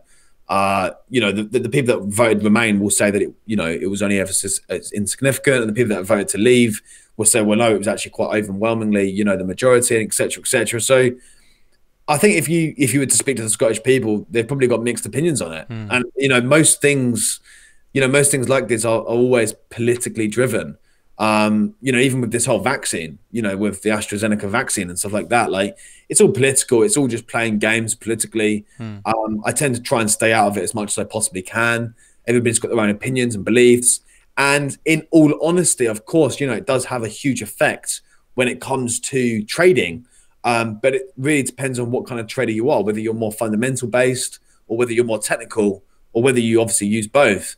But for me, I tend to try and follow the technicals, and they normally lead the way on the direction of things. And normally you'll find most things aren't a coincidence. Normally most of it to some extent is priced in. And again, that's the thing with fundamentals, is that you don't necessarily know how much of it's been priced in as well. Hence why sometimes something can be positive, but then yet it can still fall, you know, because obviously it was almost expected. But it's the best thing to do is obviously take an interest in politics, take an interest on where the world is heading and what direction it's heading in, and get a general feel of the narrative, and use your common sense to gauge what is most realistic and what isn't very realistic. But ultimately, I think the goal in general life, both in and out of trading, is to try and be as self-sufficient as possible, to not really rely on furlough or grants or, you know, any kind of like handouts or anything like that. I mean, obviously I know that's easier said than done, but I think the end goal should be self-sufficiency, where it doesn't matter if the interest rates are getting pushed up. It doesn't matter if inflation's gone up, because you've got almost your own economy, you know, your own self-sufficient economy that you rely on, that doesn't necessarily get dramatically affected by, say, a recession or a pandemic. I think that's really, really important. And really just don't get yourself too wrapped up in this politics, because in all honesty, that's probably what they want anyway. It's very much about divide and conquer. It's very much about like splitting the masses, you know, like vaccine passports, everybody raving about that, and Brexit, and, you know, all kinds of things. So I try and stay as reserved and unopinionated as I can when it comes to things like politics. You being a technical trader, you can always say that you see everything reflected on the chart already, right? To some extent, yeah. I mean, every now and then something will throw me off, but yeah, I mean, I check, you know, the economic calendar. I try and stay on top of what's happening within, you know, within the countries and stuff. But I feel like things are so thrown off right now. Things are so far gone in one particular direction that I think what people are more interested about is what the future holds. You know, whether it's going to be, you know, optimistic or pessimistic, and everybody's got their own place within society. You know, some people are business owners, some people have jobs, and, you know, when it comes down to it, people only care about themselves. So if they're in their job, they just want to know that their job's safe. If they're in a business, they just want to know their taxes aren't going up, and they can still run and operate their business. So everybody's got their own agenda and what they're trying to, you know, what they're happy with, and I feel like, you know, you're only necessarily bothered about something if it affects you. Yeah. And I'm quite fortunate in my particular situation where there's not a great deal, luckily enough, that seems to have a significant difference to my own life. So, and with trading, obviously, I'm more predominantly a technical trader. So, you know, again, I'm more chart based, and I'm kind of reacting to the news as and when it presents itself. And then I've just got a long-term outlook of what I feel, you know, like with the FTSE, like my opinions on the FTSE. You know, I have a kind of a view on what I feel with the FTSE. You know, and other equities and things like that. So that's just, you know, it's just kind of having a general outlook, but things can change, you know, things can change.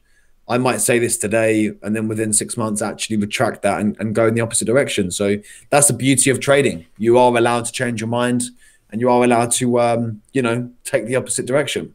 Beauty of trading and beauty of the diversification, right? So if you're a Forex trader, you trade you're a day trader, intraday trader, Forex, and or swing trader perhaps as well. But then you hold FTSE for the long term, maybe a couple of years. I don't know.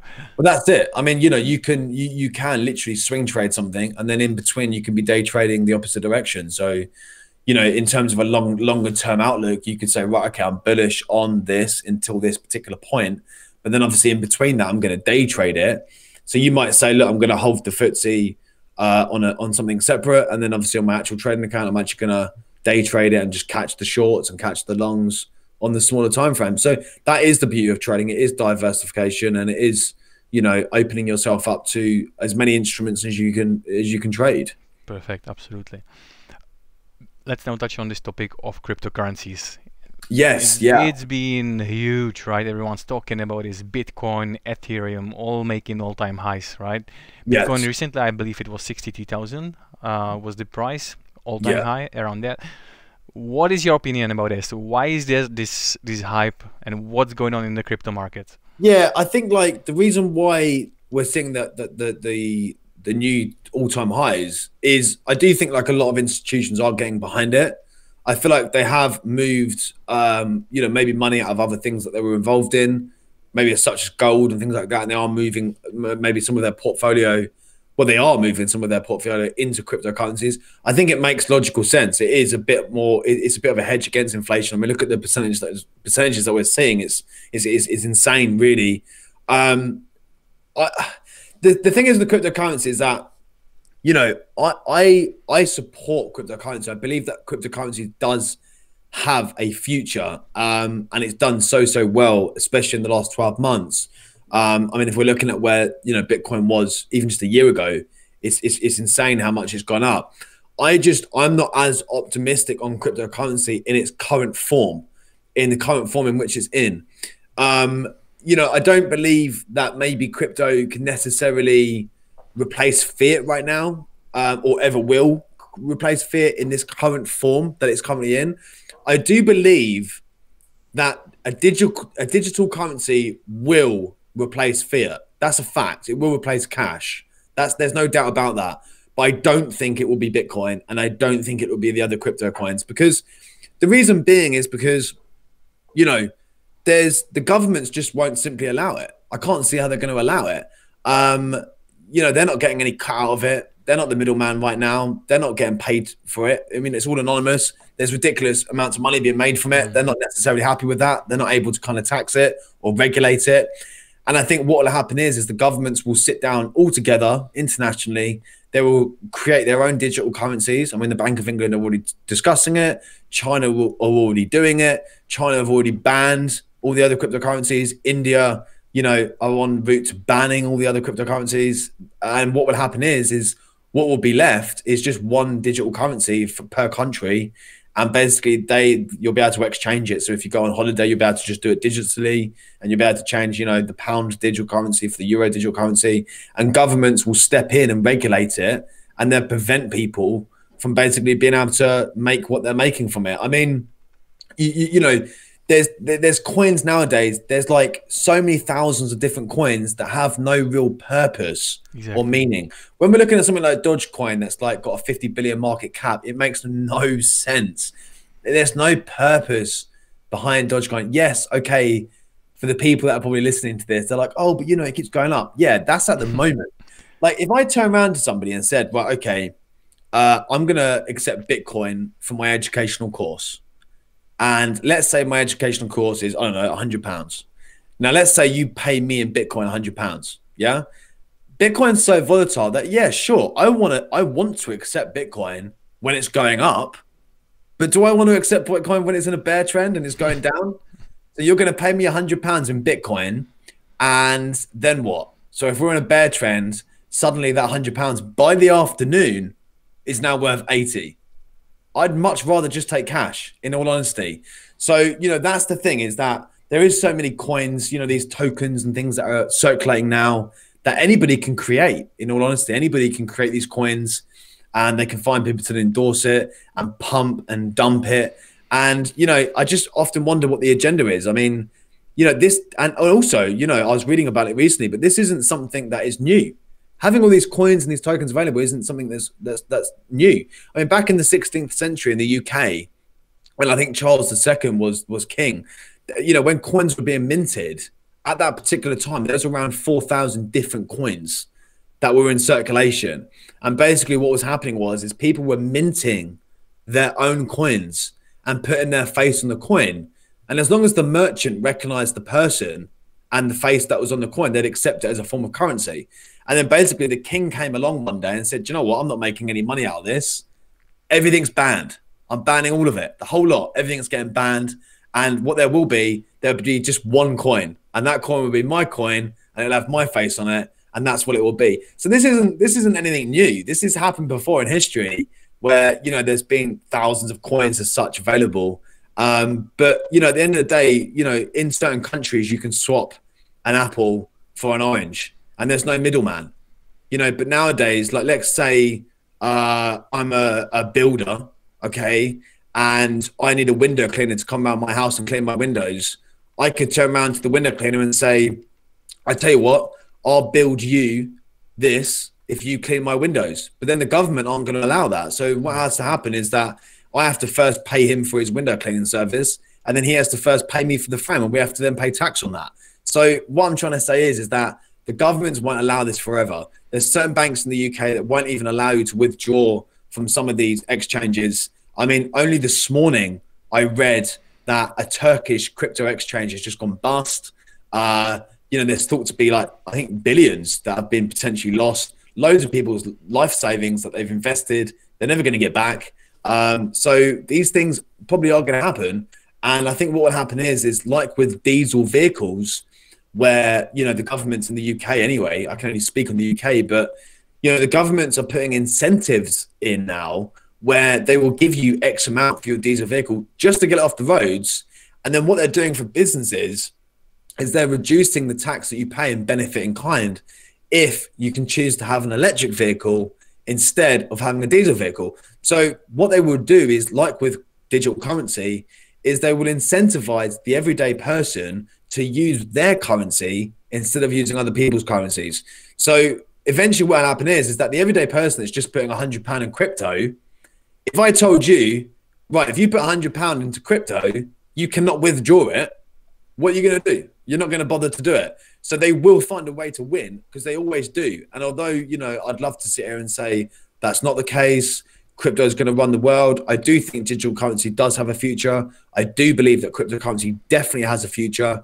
I am optimistic and positive about it, but I don't feel like in this current form, where it's at right now, I don't believe it's sustainable. I don't feel like it can last. I don't feel like it can replace fiat right now. It's too volatile. It's not regulated enough. And I just can't see how it's going to, even with gold, like people say, is it going to replace gold? Well, the thing is with gold is that gold is used for manufacturing purposes. It's used for jewelry. Silver is used to make jewelry. Silver is used in components. Gold and silver actually have physical uses. They're actually used within components and things that we use around the world. Bitcoin is not. So, I believe that it's a good idea to invest some of your portfolio into cryptocurrency, but I don't think that you should also, invest all of it. For a lot of the people that are making ridiculous amounts of money via Bitcoin, people also need to remember as well, like with all the other cryptocurrencies, yes, there is a lot of people making money, but equally, there will also be a lot of people that will lose money. When Bitcoin hit 20K, there was people taking out credit cards to buy it, and that was all of a sudden the top. And then they had to pay that debt back. And I'm sure they're still very bitter about it to this day. So, yes, there's a lot of people making money when it's going up, but nobody wants to talk about it when it's going down. No, not one person. My chat group for BSAPPSFX, and we've got a few chat groups, when Bitcoin and all the other cryptocurrencies, all the altcoins are pushing and pushing, everybody is talking about it. But everyone's dead silent when it's down 20% in a day, because I don't know anything. I don't know about you, but I don't know anything that moves as fast as what it does. And the fact that obviously it's 24/7 tradable. So that's kind of my viewpoint on it. I do believe digital currency is the future, but I don't believe, I believe the governments will be getting involved way before it becomes mainstream. That's for sure. Yeah, true. It became mainstream in 2017, I believe, when there was the first hype about Bitcoin, right? It made an all-time high when there was a huge spike then, and then people started looking into that. And, for a couple of years, it went sideways. And only recently, during the COVID pandemic, it's making the new all-time highs all the time, right? But as you said, one really has to be careful choosing the Bitcoin, not Bitcoin, coin for that purpose, and to recognize the value and the purpose, right? Because one really has to read the white paper to see if that particular coin has any purpose, if it solves anything, right? But the same with the carbon emissions, of mining it and things like that. It's not sustainable, is it really? So, you know, again, you know, is that going to be allowed? I mean, I hate to talk as if we're almost controlled by, you know, some form of government, but that is what it is. I mean, you know, as much as I want to say no regulation, you know, we hate governments and that kind of stuff, at the end of the day, like, whether the president or the prime minister or whatever is dethroned, there will be another one tomorrow. Like, every single country needs law and order to some extent. Obviously, we don't want to have governments that take, you know, the mick and push boundaries too far and they're corrupt. That's not what we want. We want to, you know, hopefully be living in some form of democracy where we're somewhat given a choice, and it's not a choice by illusion, but we're actually getting the choice in which we're asking for. But ultimately, there is law and order, there is regulation involved, there is balances that have to take place, and I don't believe that cryptocurrency in its current form is a balance. I don't believe that it's something that can necessarily be used in a realistic way in its current form. And I believe that it would be much better to invest in cryptocurrency maybe when it's a little bit more sort of you know, regulated, I guess, would be the better way of investing in it, because there's so many people right now that are investing in something that they don't know anything about. They're just, you know, it's fear of missing out, like we've discussed before. It's very much fear of missing out. People don't want to miss the boat, and there's a lot of people that are getting involved and they can't afford to invest what they're putting into the market, and they're losing a lot of money. And equally, there's people that are making a lot of money. So, and even the people that are making lots of money, they might have made 100,000 from putting 5,000 in, but they'll find a way of giving that back to the market. Everything balances itself out. You know, it's like people that win the lottery. They haven't got the financial intellect to look after that money and take care of it. So no doubt they'll find a way of giving it back anyway in other ways. Like, you know, and also, well, with the crypto, there's so many people that are saying, oh, you know, I've got 100,000 in crypto, or 1,000,000 or 10,000 or 5,000. But at the end of the day, you've got nothing until you withdraw it and spend it. You know, my personal trainer, I said to him, withdraw some of it. You know, he put a few hundred in, he made a few thousand from it. And I said, look, withdraw what you initially put into the investment and go and buy something that's physical and tangible that you can touch, feel, and see. So at least then you feel like you've got something out of it. There's so many people that have got all this money wrapped up in crypto, but it's only worth what it's worth when you withdraw it. And since it moves so fast, I would suggest people to take at least something out, some sort of partial profits, to feel like you're at least getting something out of it. Yeah, one could say as long as it's virtual, it doesn't have a real value for you. Right? It's the same with trading, isn't it? I mean, if it's open profit, it's not profit until you've clicked close, and then you've withdrawn that money. I mean, so many people make 2 or 3% on their account, close it, and then by the end of the week, they've lost it anyway. So it's like, unless you withdrew it and actually used it and done something with it, then you never really had it in the first place. All right. Since we're talking about cryptocurrencies, could you just very briefly explain what does the blockchain technology, how does it work? Yeah, I mean, cryptocurrency, you know, with the whole mining and everything that's involved in mining it's quite a process. I mean, you know, there's a lot of process behind it. There's the thing is, every single coin that's currently in existence supposedly has its own, you know, it has its own purposes and its own kind of thing that it's trying to achieve. And then equally, there's also a lot of silly coins that are worth like a cent, very much like penny stocks, I guess, that have got really no purpose. So there is a lot of technology involved when we start venturing in things like cryptocurrency and stuff like that, that does replace a lot of common problems within the marketplace. But I don't believe a lot of them are built off, you know, any kind of concrete, you know, anything concrete really. A lot of it is just, it's just something that anybody's creating really. I mean, you know, I knew somebody who created a coin. I mean, it's not somebody that I know personally, but they created a coin and it was like a bit of a pump and dump. You know, they created something where they got everybody involved to buy it. And once price got pushed to a particular level, they just sold all their holdings. I mean, there's these conspiracies running around in the market right now that, you know, like Elon holds the most holdings in Dogecoin. So it's like, at what point does he get involved and just sell his holdings? You know, once he's pushed it to a particular level. Somebody as powerful as Elon Musk, who's a billionaire, I mean, you know, he done that with his own stock and got thrown off his board. But yet with crypto, because it's not as regulated, he's allowed to just pretty much go on and say what he wants about crypto, and people just buy into it. So that's the problem with it, is that it's not the technology that we really need to be focusing on. It's the fact that anybody can create a coin as such, and anybody can then endorse it and push it to levels that are just unreasonable. And it's irrelevant really when it comes to the technology behind it. But like I said, I mean, mining Bitcoin and you know, getting involved in these things, we have to look at like the carbon emissions behind it as well. You know, how much it's producing, you know, and we're trying to head in the opposite direction of that. You know, it's something I wanted to note as well, is like some of the things, you know, when I was talking about FTSE and stocks and things like that, some of the stuff that, you know, I would suggest investing some of your portfolio into would be sustainable stuff. You know, there's a lot of IPOs that have been going on recently with things like Oatly and, you know, cleaner living and cleaner eating and things like that.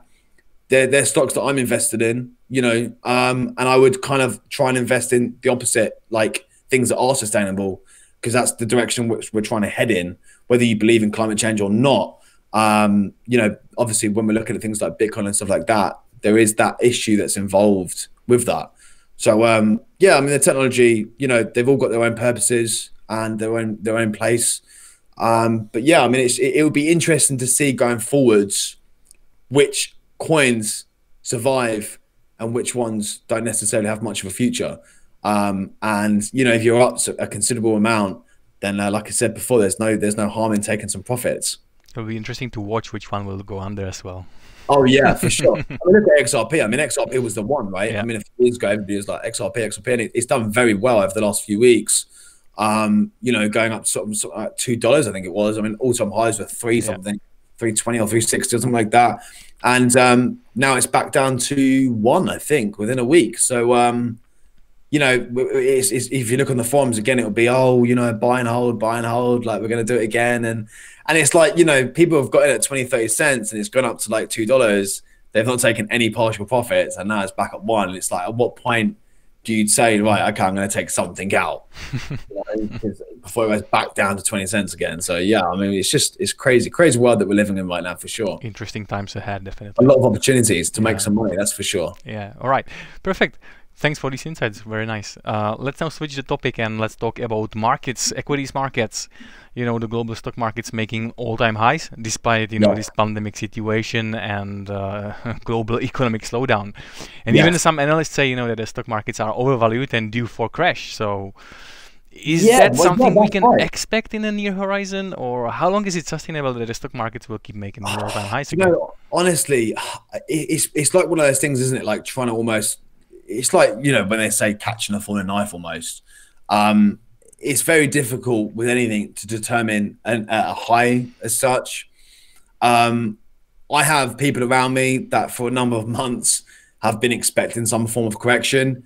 You know, I myself personally was expecting and still expecting some form of property crash at least, you know, because the prices in the UK, especially where I'm living in the area in which I am, you know, the prices are unheard of. But then when we start looking at things like average hourly earnings in the US, you know, relative to house prices and stuff like that, we're not really yet in a dangerous territory yet, at least. I mean, we're certainly trending in that direction, but I don't think we're yet at a cause for concern.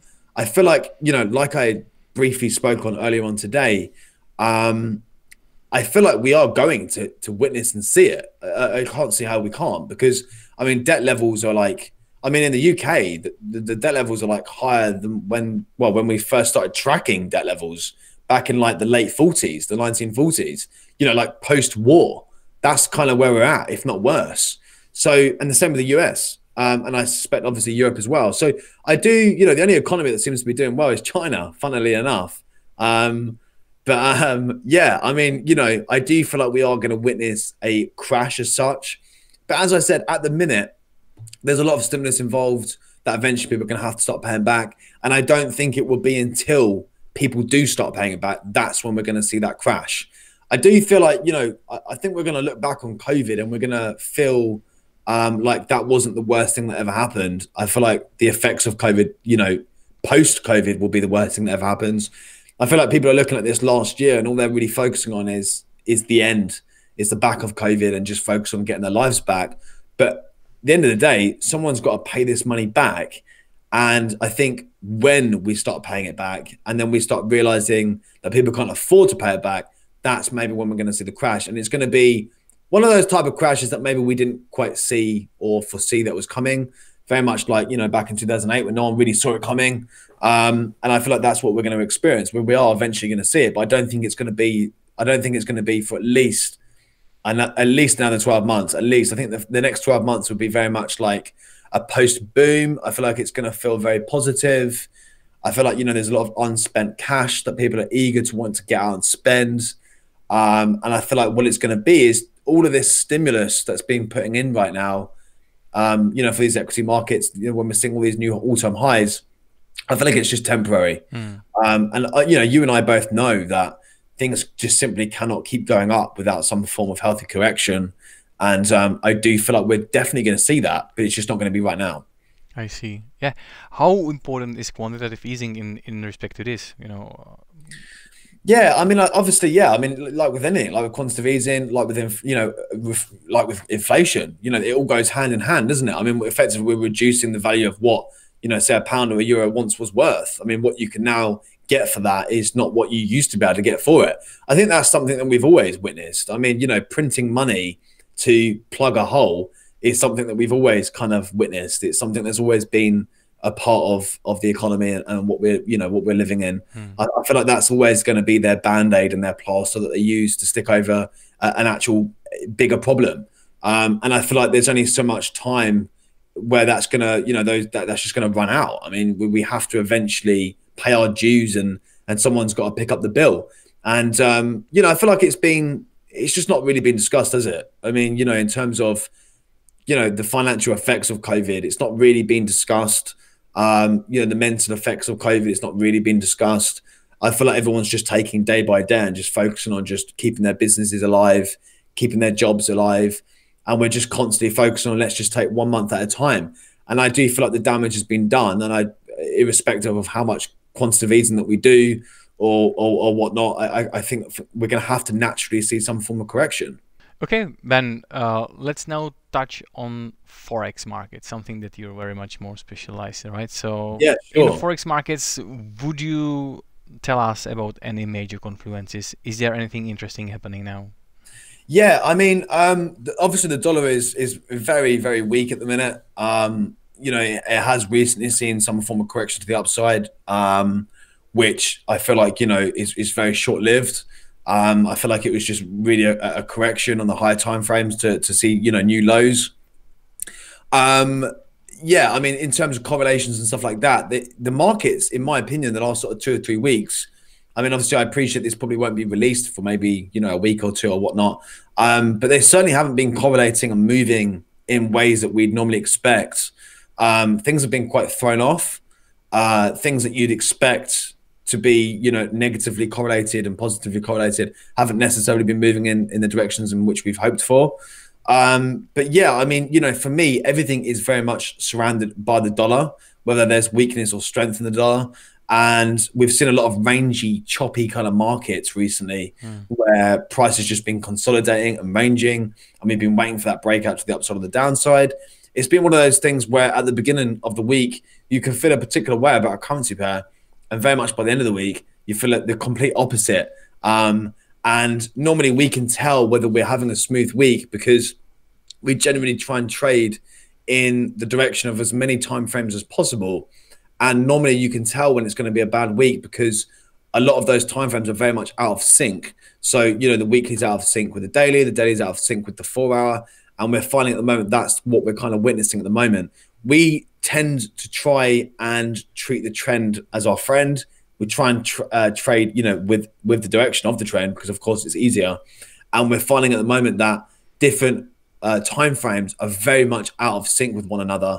And as I say, I mean, you know, at the minute, in terms of trading with our particular strategy, you're almost better off doing day trading where you're in and out of these smaller moves as opposed to try and swing trade in the market because, you know, you can literally be sat in a position for like 2 weeks swing trading it and price can come all the way up, take you out and then actually continue in the same direction that you were hoping for. So it has been challenging times. I feel like the last few weeks at least. And, you know, I am looking forward to hopefully where, you know, the markets are a little bit more in sync and all headed in the right direction or where they should be and where correlation should be in sync. But yeah, I mean, as it stands right now, the dollar in particular, I am looking hopefully for more downside on that. to allow things like Euro USD, you know, to push up, pound dollar to push up would be nice as well. And that's kind of what we're really viewing. But I mean, of course, because of a lot of our traders are funded traders, you know, a lot of their trades have to be closed by the end of the week. So, you know, back to our original talk, we're very much like, we don't really mind too much whether, you know, whether the markets are going back and forth, as long as we're catching one of the directions, and then we're kind of in and out by the end of the week. So again, it's like one of those things where long-term views, it's just not really that necessary. You know, I mean, if you're day trading, you can take either direction. You don't need to, I don't need to really necessarily sit here and say, where do I see the dollar in 2 years from now? Because we don't really care. Like, you know, as blunt as it sounds, it's like, it doesn't really matter. Yeah, if there are no trends currently in the market, right? So it's in the favor of day traders mostly. Yeah, it's just one of those things where, you know, the optimal trading conditions for us are when we have all time frames pretty much heading in the same direction, or at least two. So like if we've got like the 4 hour and the daily heading in the right direction, like that's enough. You're looking for pullback. Weekly, yeah, like if the weekly is bearish but the daily and the 4 hours bullish, that's fine. We can take that long entry, being aware of weekly points in price where we might hit a wall and price might reverse. You know, that's fine as long as we're aware of it. But it's when you've got like the 4 hour is bearish, the daily is bullish, and the weekly is bearish, and we're like, crikey, what is going on here? Everything's so out of sync and out of whack. It's in those scenarios, you're almost better just staying on the smaller time frames and just trading, you know, the smaller time frames and catching these smaller risk to rewards. But you know, you'll find that a lot of the traders within, you know, the retail market, they're not necessarily that fussed about the direction as long as they're catching something. I mean, you know, some people want to trade the trend and they want to buy these pullbacks. Other people want to sell the pullbacks. It's really all about your identity as a trader and what you're trying to achieve. And at the end of the day, as long as the outcome is income and, you know, you're obviously making percentage on your account, it's relevant in which direction that you're trading. Because, you know, some traders, for a lot of traders, you know, 50 pips is a big deal. And for another trader, 50 pips is a stop loss. You know, so it really depends on trader identity and what you are personally trying to achieve within the markets. So, you know, for me, having a long-term outlook on a particular currency pair is important. And a lot of my weekly analysis that I do for the group, you know, I do these reflection videos where I go back and I cut these snippets out of things that I said over a 6-month period. And, you know, my long-term projections are very accurate. But people don't care about that. They don't care about my long-term projection. They care about, you know, what the trade idea is for the week ahead. You know, they want to be in and out Monday to Friday, close out those positions on their funded accounts, and then they're looking for that next setup for the following week. So they're not really that bothered about my long-term, you know, projections on what I think about the market. They're just bothered about making money. That's really what it comes down to. Yeah. So that's why we don't get too involved as such in, you know, just sort of like the political and the fundamental side of things, because it's important and we're aware of it and the narrative and which direction we're heading. But really, we're not, you know, we're not these big hedge funds that are taking really big positions and hoping to hold them over a period of a year. It's just not what we're trying to do with regards to our strategy. We're just in and out, grabbing 4, 5, 6%, you know, scaling in, scaling out, and then looking for that next setup. Might be the most wise approach these days. Yeah. Oh, for sure, especially with this back and forth kind of action that we're witnessing. Right. Are you more like a breakout trader or reversal trader? I'm definitely not more of a reversal trader. I mean, you know, catching the top is a wonderful feeling, and obviously, you know, if you can do that, then great. If it's with purpose, intention, and confidences, but definitely more of a breakout trader, in my opinion. But yeah, and of course, more of somebody that's generally trading in the main direction of the market. So, you know, we are looking for those corrections, and we are looking to then buy them up and then take it higher. I mean, of course, you know, when it comes to price action, we're looking for a price that's as discounted as possible. You know, we want to get in at a price that is the best price for us so that we can make more reward relative to our risk. So, yeah, I mean, reversal's great if you can catch the initial part of it where structures first starts to change. Normally speaking, is how it works with us is we have like the 4 hour, the daily, and the weekly time frame. And normally what happens is that if price is quite overextended to the upside or the downside, when the 4 hour time frame begins to change and begin a new kind of opposite direction where it begins to create these high lows and high highs, or lower lows and lower highs. That first change and that first shift is normally the best time to catch a reversal, because that's kind of the early signs that's indicating to you, right, okay, we're going to go for this deeper pullback in whatever direction. So catching reversals is a bit of a gamble. It comes down to more of an opinion than a fact. You're kind of gauging that you think it's high. There's this old saying, buy low, sell high. But, I can sit here and easily very much say to you that price can go higher and it can go lower. Yeah. So, Forex trading isn't like running a business where you're buying and selling cars and you're buying cheap cars and selling them for more money. The market doesn't work like that. You're saying buy low. Well, what's low? What does low mean, and what does high mean relative to what? Yeah. So, price can go higher, can go lower. So reversals are great if you can get them, but they are, unless you've got reasons as to why you're entering that top or that bottom, they are a little bit risky as well. I see. Absolutely. Well, thanks so much, Ben. Really appreciate your insights here. And on the last note, would you have any final advice, anything you'd like to mention regarding markets, regarding trading? We discussed a lot of topics about psychology, what's happening in the markets, cryptocurrencies, anything whatsoever before we wrap this up? Yeah, sure. I mean, probably the main message that I would put across is something that I've been repeating throughout, both the first part of this and the second part, is trying to, find the facts and find the truth in things, as opposed to taking it for face value, both within your trading and outside of your trading.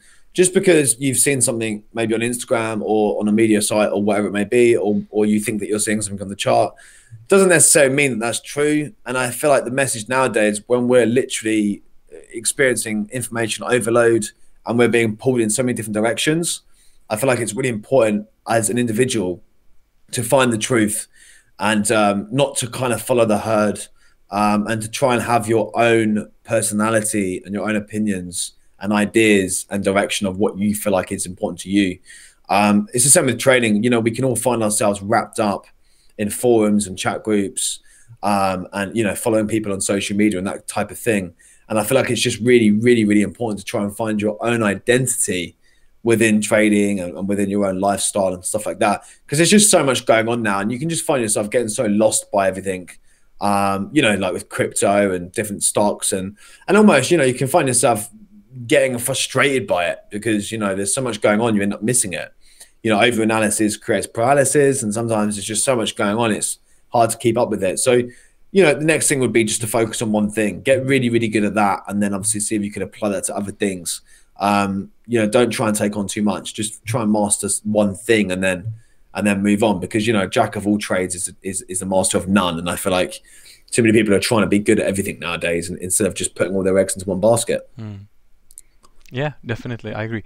Ben, thanks so much. I appreciate it so much. Really appreciate your time, Val. It's been great catching up. Yeah, it definitely has been. We should plan the next catch up very soon. Yes, really. Yeah, and see how the world has changed 6 to 12 months from now. Yeah, exactly. Connect on the topics we've discussed in these 2 episodes. Most All definitely. Right, perfect. Ben, thanks so much again. Stay safe. I'll speak to you soon. Cheers. Have fun. Bye. Thank you very much. Cheers. Bye.